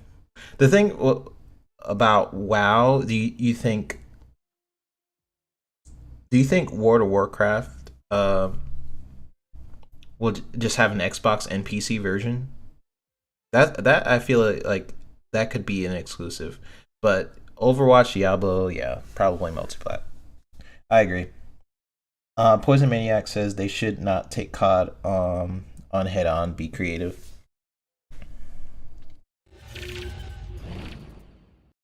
This this industry is not as creative as I would like it to be. That's something they should do, right? They should try something. They should honestly, if I was the head of PlayStation, I would encourage them to look into their portfolio of games that they have. They have a plethora of amazing IPs. Look into that and build off of it. But they're so focused on that specific third-person action adventure genre that, and then turning that into a movie, because Sony creates some amazing movies and TV shows and things like that. And then like funneling it back, so it's kind of like a graph. Like you have games. The games should influence the movies should affect the brand, and then it's like a circular motion. Which kind of sucks because they have so many IPs. They have so many. Think about it. You have like Jack and Daxter. You have Siphon Filter. I cannot say it. That game. Yep, Jasper still going. Still going. I don't know how long. Maybe 10 minutes. They have so many amazing IPs. I wish they would use them. Question is, does Sony release their live service games on PC? I think yes. Day and date though, I don't know. This is the way the market is headed. I think Microsoft is putting pressure on them to change their services. They've already shown proof of that with how they've changed PS Plus. That they're willing to start to adapt, but they also are very stubborn. And because they are a market leader, they don't have to adapt as quickly. Because that's why competition is good. They don't have to adapt as quickly right now because they're very comfortable. But if you really think about it, Xbox has more subscribers than PlayStation, while Sony still has a bigger base, which is a testament to Xbox and how they're handling their vision for subscription. Punk says bigger install base for WoW. Microsoft would be smart to return WoW to glory with a full sequel and then expand it with all consoles included. Massive money. I agree. Now that you say it like that, I do definitely agree. Plus, Pong, like, yes, if you were to bring World of Warcraft, like my way of renewing it would be making a console version, and when you make that console version, that is a way to sort of rejuvenate, and then also drop like a expansion or something like that. So people who's never played WoW can play it on console. They can play it with PC players. And World of Warcraft is such a huge brand, huge IP that's kind of just been hiding.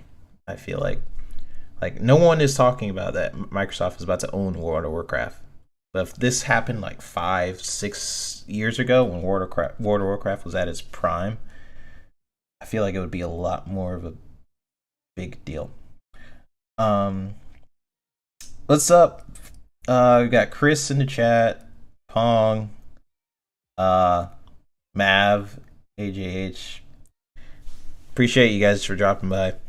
This was just a random stream I wanted to do. Maybe I'll do it every Wednesday, right after work or something. So appreciate you guys jumping in.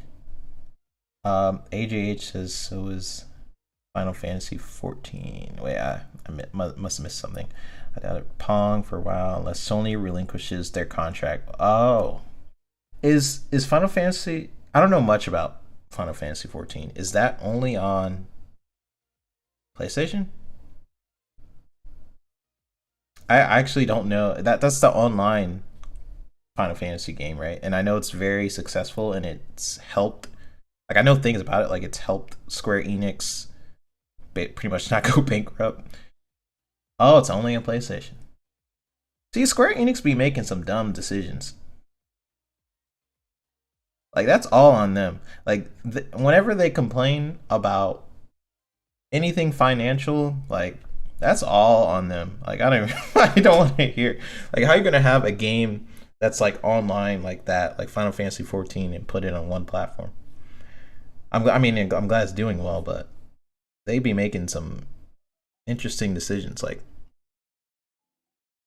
let's make a Final Fantasy game, and then we have like, I don't even know how many Final Fantasy games. Let's have like 20 Final Fantasy games, and let's put the fourth one on Xbox and see how it does. Like, really? Like, why would I buy the fourth one if I don't know what happens in 1, 2, 3?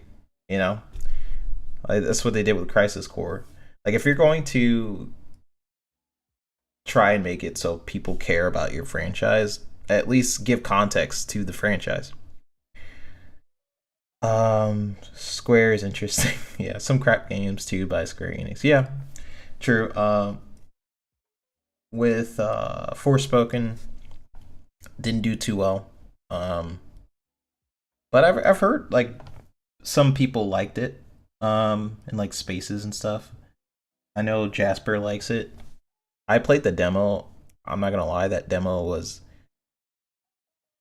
I hated the game. Playing the demo, but I've heard that the demo is not representative of the game. So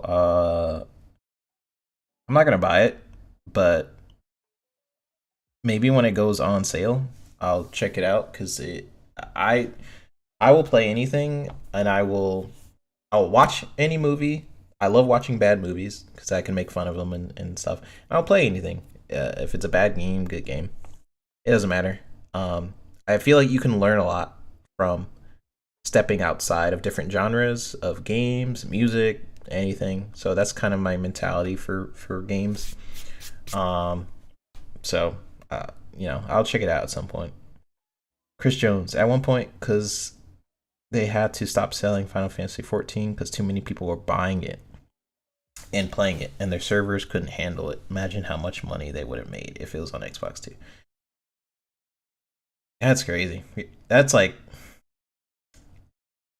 I wish I was the head of Square Enix, and I wish I was the head of Sony sometimes. There's certain things that I wouldn't do, but because like Jim Ryan, he's a smart businessman.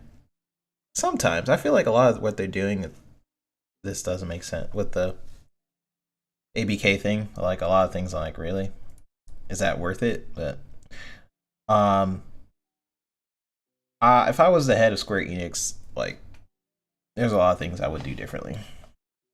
Putting it on other consoles, promoting, like, if you're gonna have Final Fantasy, like, have like some sort of collection where people can play all the Final Fantasy games, make us care about the franchise as Xbox gamers, because we haven't had access to Final Fantasy, not really ever. So you can't expect someone to care about your franchise 20 years later.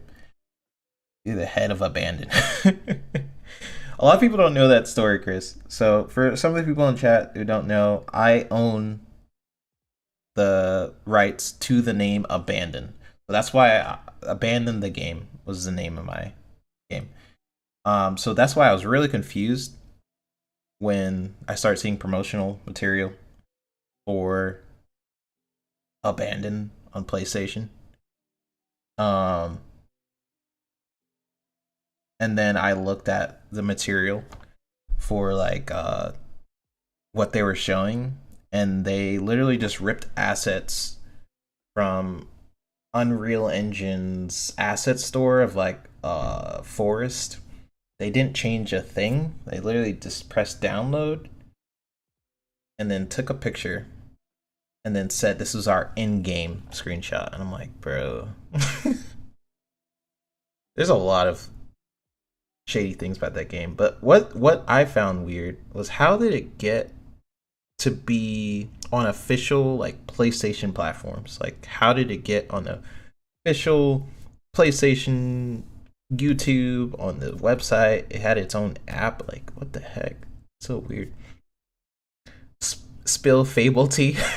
I talked about Fable earlier a little bit. All I said,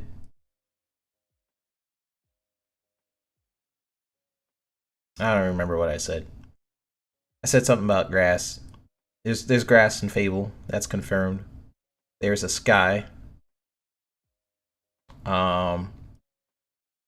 There is a character that you can play as in Fable. So I will confirm those three things. And you can only get that here on this channel. So subscribe for more insider information. Grass confirmed. I also said the sky. There is a sky. I really wish I could talk about Fable.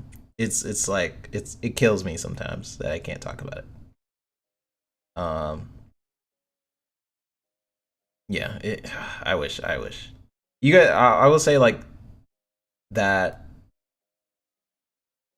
people are gonna be like shook when Fable comes out. Like, people have no idea. They have no idea.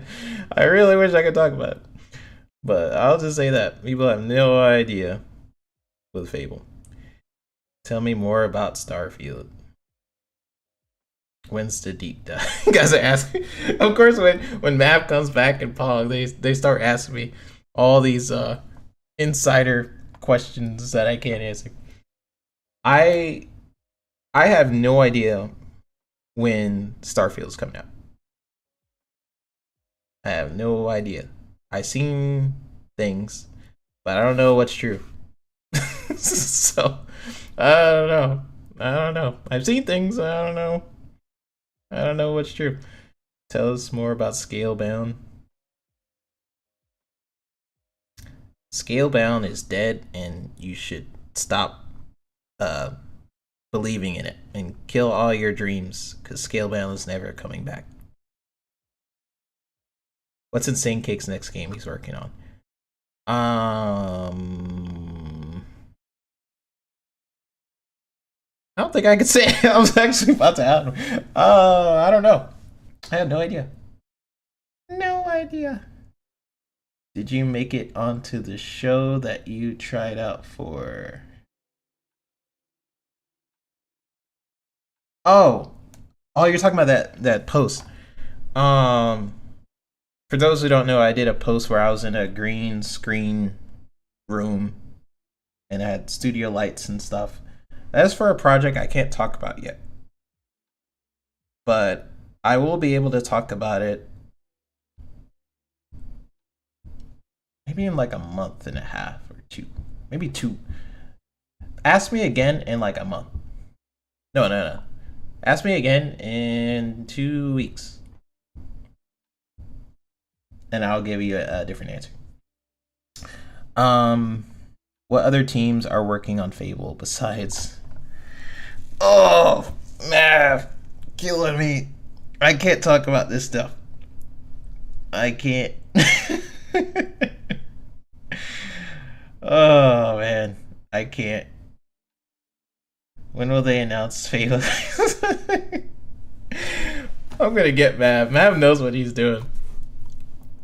Oh man, I would love to talk about this stuff. When Fable comes out, I promise I'll have a stream and I will talk about all this stuff that is that Fable's working on. Chris says, "Will you be on Xbox Ultimate tomorrow?" Is tomorrow Friday?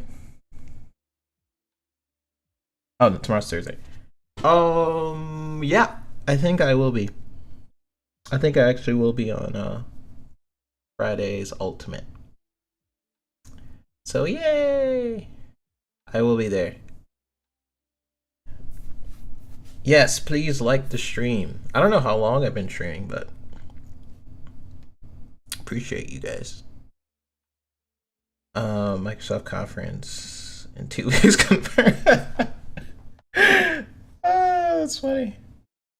That's funny. It's for me. It's Friday tomorrow. You guys should look at some of the streams where we kind of like Mav and them sort of would grill me on direct to developer direct. There's so much stuff I wanted to say, but I'm glad the show came out the way it did, and I'm proud of the people that worked on it. And Hi-Fi Rush, I like, goodness, that game is so cool. That was like a good reveal. Do Xbox dev make fun of PlayStation games? Ooh, so I could answer this. Yes. There's a lot of Xbox developers where we, believe it or not, so this is like, I don't know if this is insider information or not, but there's a lot of people at Playground that watch podcasts. And that's also why I couldn't be on podcasts, because they were like watching the heck out of me. There's a lot of people at Playground that watch Xbox Ultimate. Some people at Playground watch Dealer and his podcast. They actually watch these shows, so it's actually really funny. Like when sometimes when you guys will make inside jokes about like man, I wish Playground had thought of this or something. They'll laugh and be like, yeah, we did think about that. So just, when you guys are doing your shows, just know that there are people watching. They can lurk sometimes in chat, or sometimes they just watch it later, or things like that. They just can't talk. The industry is, my least favorite part of the industry is how secretive it is. I wish it was more communicative. Because I feel like a lot of devs don't have like a human face. Like, you have no idea all the people that work on Ubisoft or Playground. Like, these are like awesome people that you probably will never know because they um are never going to be on camera, or I don't know, different reasons, but they don't want to talk, NDAs, etc. Um, that's my least favorite part of the industry, but I get why. But I wish the industry was a little bit different, kind of how it used to be. Well, at least like with Halo 2, where they had like devlogs of like them making the game and the struggle, and 'cause I think people relate to that more, getting to see struggle in game development. Because goodness, um, the amount of bugs and things that people have to deal with, and then you as a gamer, you're just getting a clean experience, like, is really interesting. You have like people like just grinding, trying to figure out problems, um, spending hours on a section of a game, just make it look beautiful, and then someone plays it and they just walk past like, oh, that's cool, and then like 3 seconds, while someone spent like weeks or months on one section of the game. That is just so interesting to me. Uh, Being on both sides, right? Because I've done it. I play games and I'm just like, this sucks. This game sucks. Why it doesn't have this feature? Or I'm on that side, and then I'm on the other side of getting to see what game development is actually like, the blood, sweat, and tears that goes behind it, and then it gets play tested, and then things don't work, or sometimes things work. Um, that's that to me is the most interesting thing. Being a podcaster slash game developer, getting to see both worlds. Mavi, you get to the time. On Friday, we will only talk about Playground.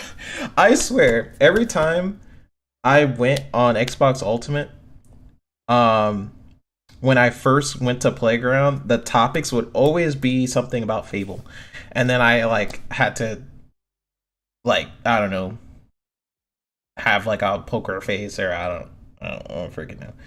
I feel like the timing was just way too convenient. Every single time I went on Xbox Ultimate. Do you like Starfield or Fable more? Man, I had to choose one. Hmm.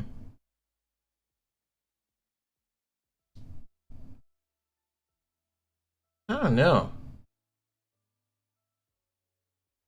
In terms of like art direction, maybe Fable. In terms of like story and grass, like universe and like world building, maybe Starfield.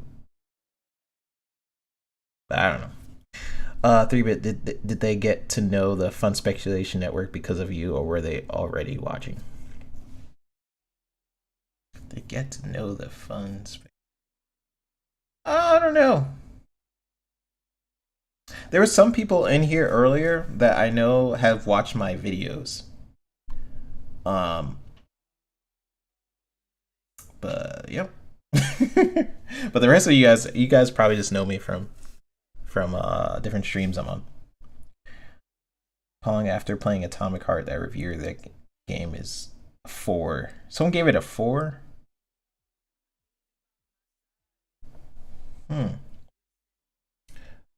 When I'm playing it, it feels like this game shouldn't exist. Like, the fact that it was such a small team, and with Atomic Heart, it was such a small team, and then it feels polished. So far, I haven't gotten that far, but it feels like a big team made it, but I know a small team made it.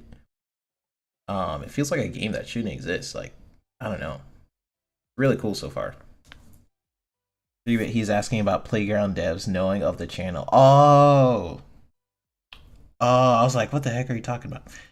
Um, some of them, they looked me up and they saw that I was podcasting, and then they looked at the shows, and then that's how they discovered Xbox Ultimate. Um, some of them were already fans of like Dealer. Like they would be like, "Oh yeah, I watched Dealer." I'm like, "Oh, cool." um, yeah, it's like a mix. Some people have found out through me. I didn't want to tell anybody at Playground that I podcast, but they found out. So they just found out because like then I felt like I like every show I'm on, I'm like being watched, and it did feel like that. It still sort of feels like that, to be honest. But like every show I'm on, where we're talking about the future of Xbox, and I know a lot of what the future of Xbox is why I stopped making videos, and it's why I stopped like streaming myself. Um, because it's like I can't speculate on the future of a lot of these games knowing that I know what the future of these games are. Like that kind of sucked for me because I love making videos, I love streaming and stuff like that. But like yeah, that was annoying. But now I am no longer working on Fable. My job is done. I did have the option of working on the new Forza. Uh, I passed. Now I'm just in um, commercial work. So I am mostly just working on commercials, and I am happy with that. um, I am sort of doing some game development things, which Mav and them know about, but like it has nothing to do with Xbox, and yeah, I don't know. I'm just much happier doing commercials. So I am retired as a game dev for now. It's not that I don't like the industry. It's like I love animation. And a lot of what I had to do for different games, some of it was animation, but it was like UI and other things. So I wasn't as passionate about it. I was passionate about the process of like the pipeline of making a game. Like I was passionate about that. I was passionate about seeing how all these different teams come together, being meetings with them, figuring out what works, what doesn't. Like that stuff was amazing to get to see the behind. Not a lot of people get to see how a triple A game is made, and I felt really honored to be able to see some of the best people in the industry um, working on these games, and it gave me a different look on playing games. Like I'm like, dang, like when I'm playing a game, it's so easy to critique it. Just be like, this sucks. Why is my frame rate dipping?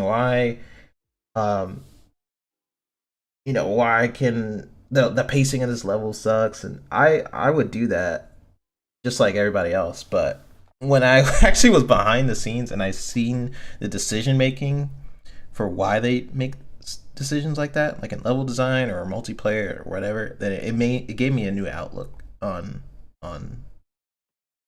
the game industry as a whole. Um, Taylor says, "Are you making games for PlayStation 2 or just Xbox?" When I was at UB, it was PlayStation and Xbox. Um, now and at UB it was PlayStation and Xbox and Switch. Playground, it was obviously just Xbox. Um, and then now it's what I'm doing besides commercials. It's just like it's like an experience, like a VR experience game that I'm making. Just funny because I'm not gonna get a VR, but it's like not VR, AR, is that what it is? Augmented reality is something I'm working on. So yeah. Okay. So we're gonna leave soon. We're gonna tackle a couple more topics, and then we're gonna head out. I don't know how long I've been streaming. 2 hours, dang, 2 hours and 18 minutes. But I do appreciate you guys coming by. I'm gonna do this every Wednesday. Um, it is pretty neat. Um, I had an interview with Agent Deli. I think I don't know what his official Twitter is, but Deli is he's a developer for Microsoft, and then we talked a lot behind the scenes and kind of discuss what we liked about the gaming industry and what we don't like. Um, yeah, it gives you a newfound appreciation for some of the games you play. Like every time I start trashing a game, I'm like, this game sucks. Um, yes, I'm still allowed to do that because I'm a gamer too, but it makes me hesitate just a little bit before I say it sucks. I'll still say it sucks, but I have a little bit of hesitation now. 3-bit play a game with us. I'll play a game tonight if you're playing. Tonight is actually a decent time for me to play some games. If you are playing, what do you like and dislike? You about to stream? Okay, I will. If you guys want to see some more, I'm gonna probably hop on with Fun Spec, and we'll play some games. What do you like and dislike about the industry? What I like is the people who are passionate about games like Splinter Cell and all these other games. Like oh, they joined the industry, they joined those companies because they love it. That is really cool. What I dislike is the people who are super passionate about those games. I'm really speaking about Ubisoft because I hated working there. But the people who are super passionate about working there were always cut, like their passion was pretty much cut by people who are more worried about data, who are more worried about getting money. That is the most frustrating thing in the industry so far for me. Like how driven these companies are by microtransactions, and it feels like it loses the heart of what gaming is about, which is just making a killer story, amazing gameplay, do that, and then maybe reward people with microtransactions. Like, sure, give me skins, give me all that stuff if you have a solid base to start with. But I feel like people do the opposite. They focus on the microtransactions first, and then making a game on top of that. That was my least favorite thing, I would say. Another thing I liked was learning about technology. Microsoft, I don't know if this is insider knowledge or what, but I have mentioned it before. Microsoft shares a lot of technology with their studios. So companies are helping each other, essentially. For example, I'm not saying this happened. For example, Rare would be helping Ninja Theory. For like, let's say they had a question, like if Sea of Thieves has an amazing like water.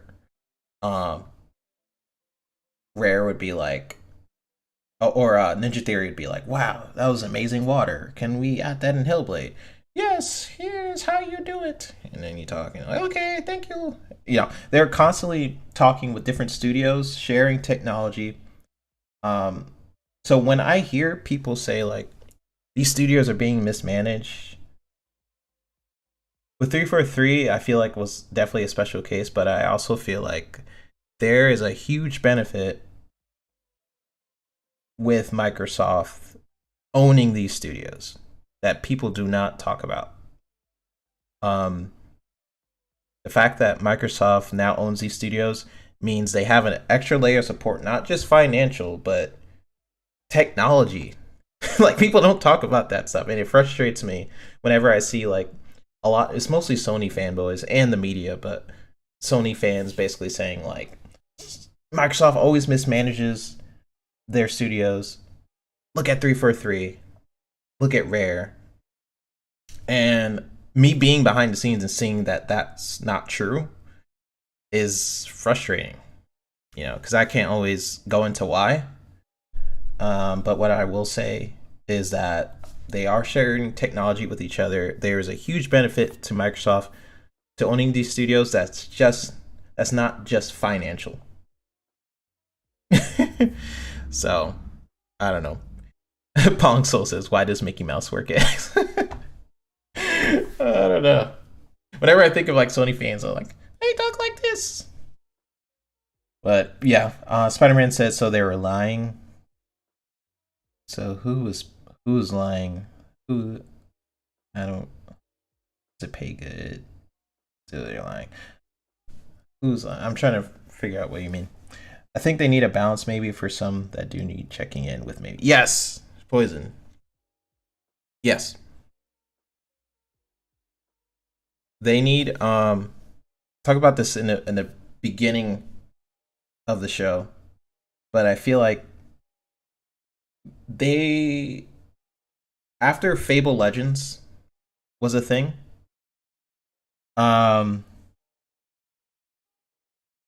they learned to be more hands off with their studios, including Rare, which was forced to being was forced to make Connect games. But now I feel like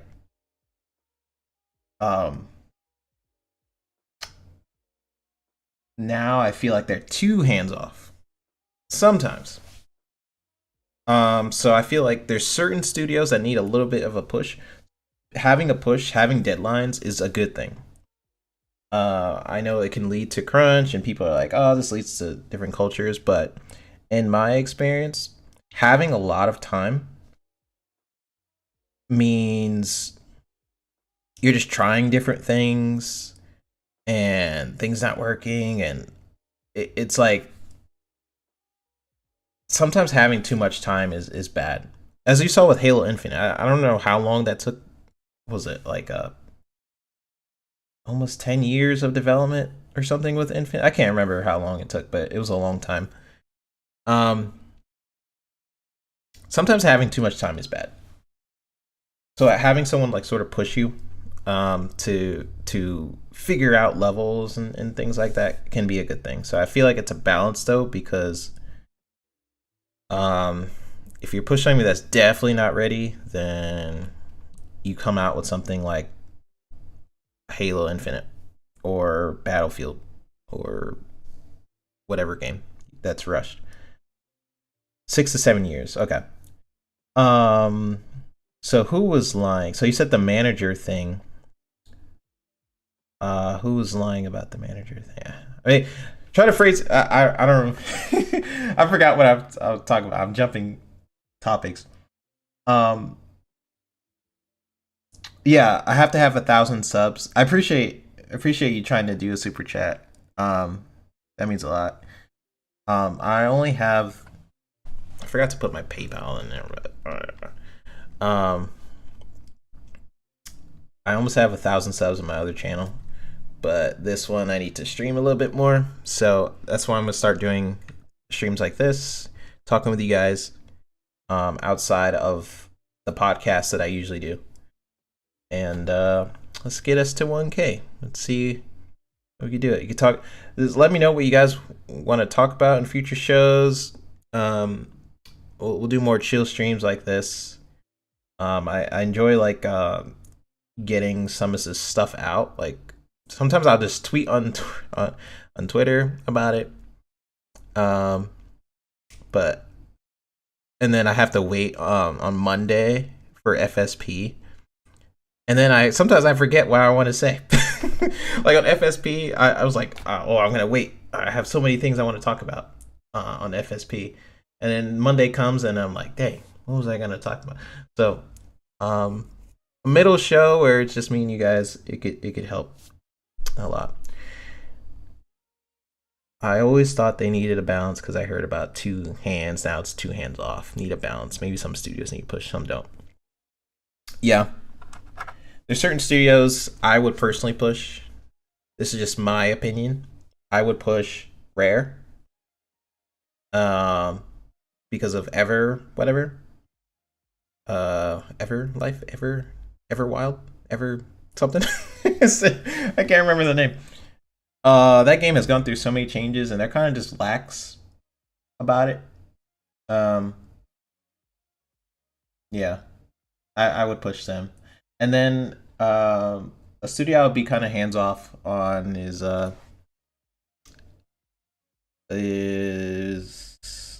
and all most Bethesda, like they're fine. They're doing their thing. You leave them alone. 3-bit Halo or COD? Ooh, if you do COD, I have to download it. So, so Halo. Halo. All right, guys. It is time to close the book. Love y'all. Yeah, I have to download it. But next time, it will be ready. Call of Duty will be ready. Appreciate y'all for dropping by. I will have this show. Let's aim for every Wednesday. After work, like around 5:30 p.m. Maybe we'll have some guests on if Mav wants to come on by. Well, I think didn't Mav have a show today? What's today? Is PM into PM today? Was that tomorrow? I don't know. Mav, you have so many shows I forget sometimes. We could do. Oh, it's tomorrow. Okay. PM and PM is tomorrow. Okay. Yeah, dude, I appreciate you sending people because literally I was just like, let's go live. Didn't do any promotion. Just kind of just felt like streaming and getting my thoughts out. It all stemmed from that dude, Reforge Gaming, who's just going off on me. And if you guys really want to see, check out Reforge, or not, maybe not. He's kind of terrible, but check out Reforge Gaming. Look at how people kind of attacked me in the chat, and that's kind of why I wanted to stream. But I want to start streaming a lot more, if possible. So every Wednesday, I'll stream.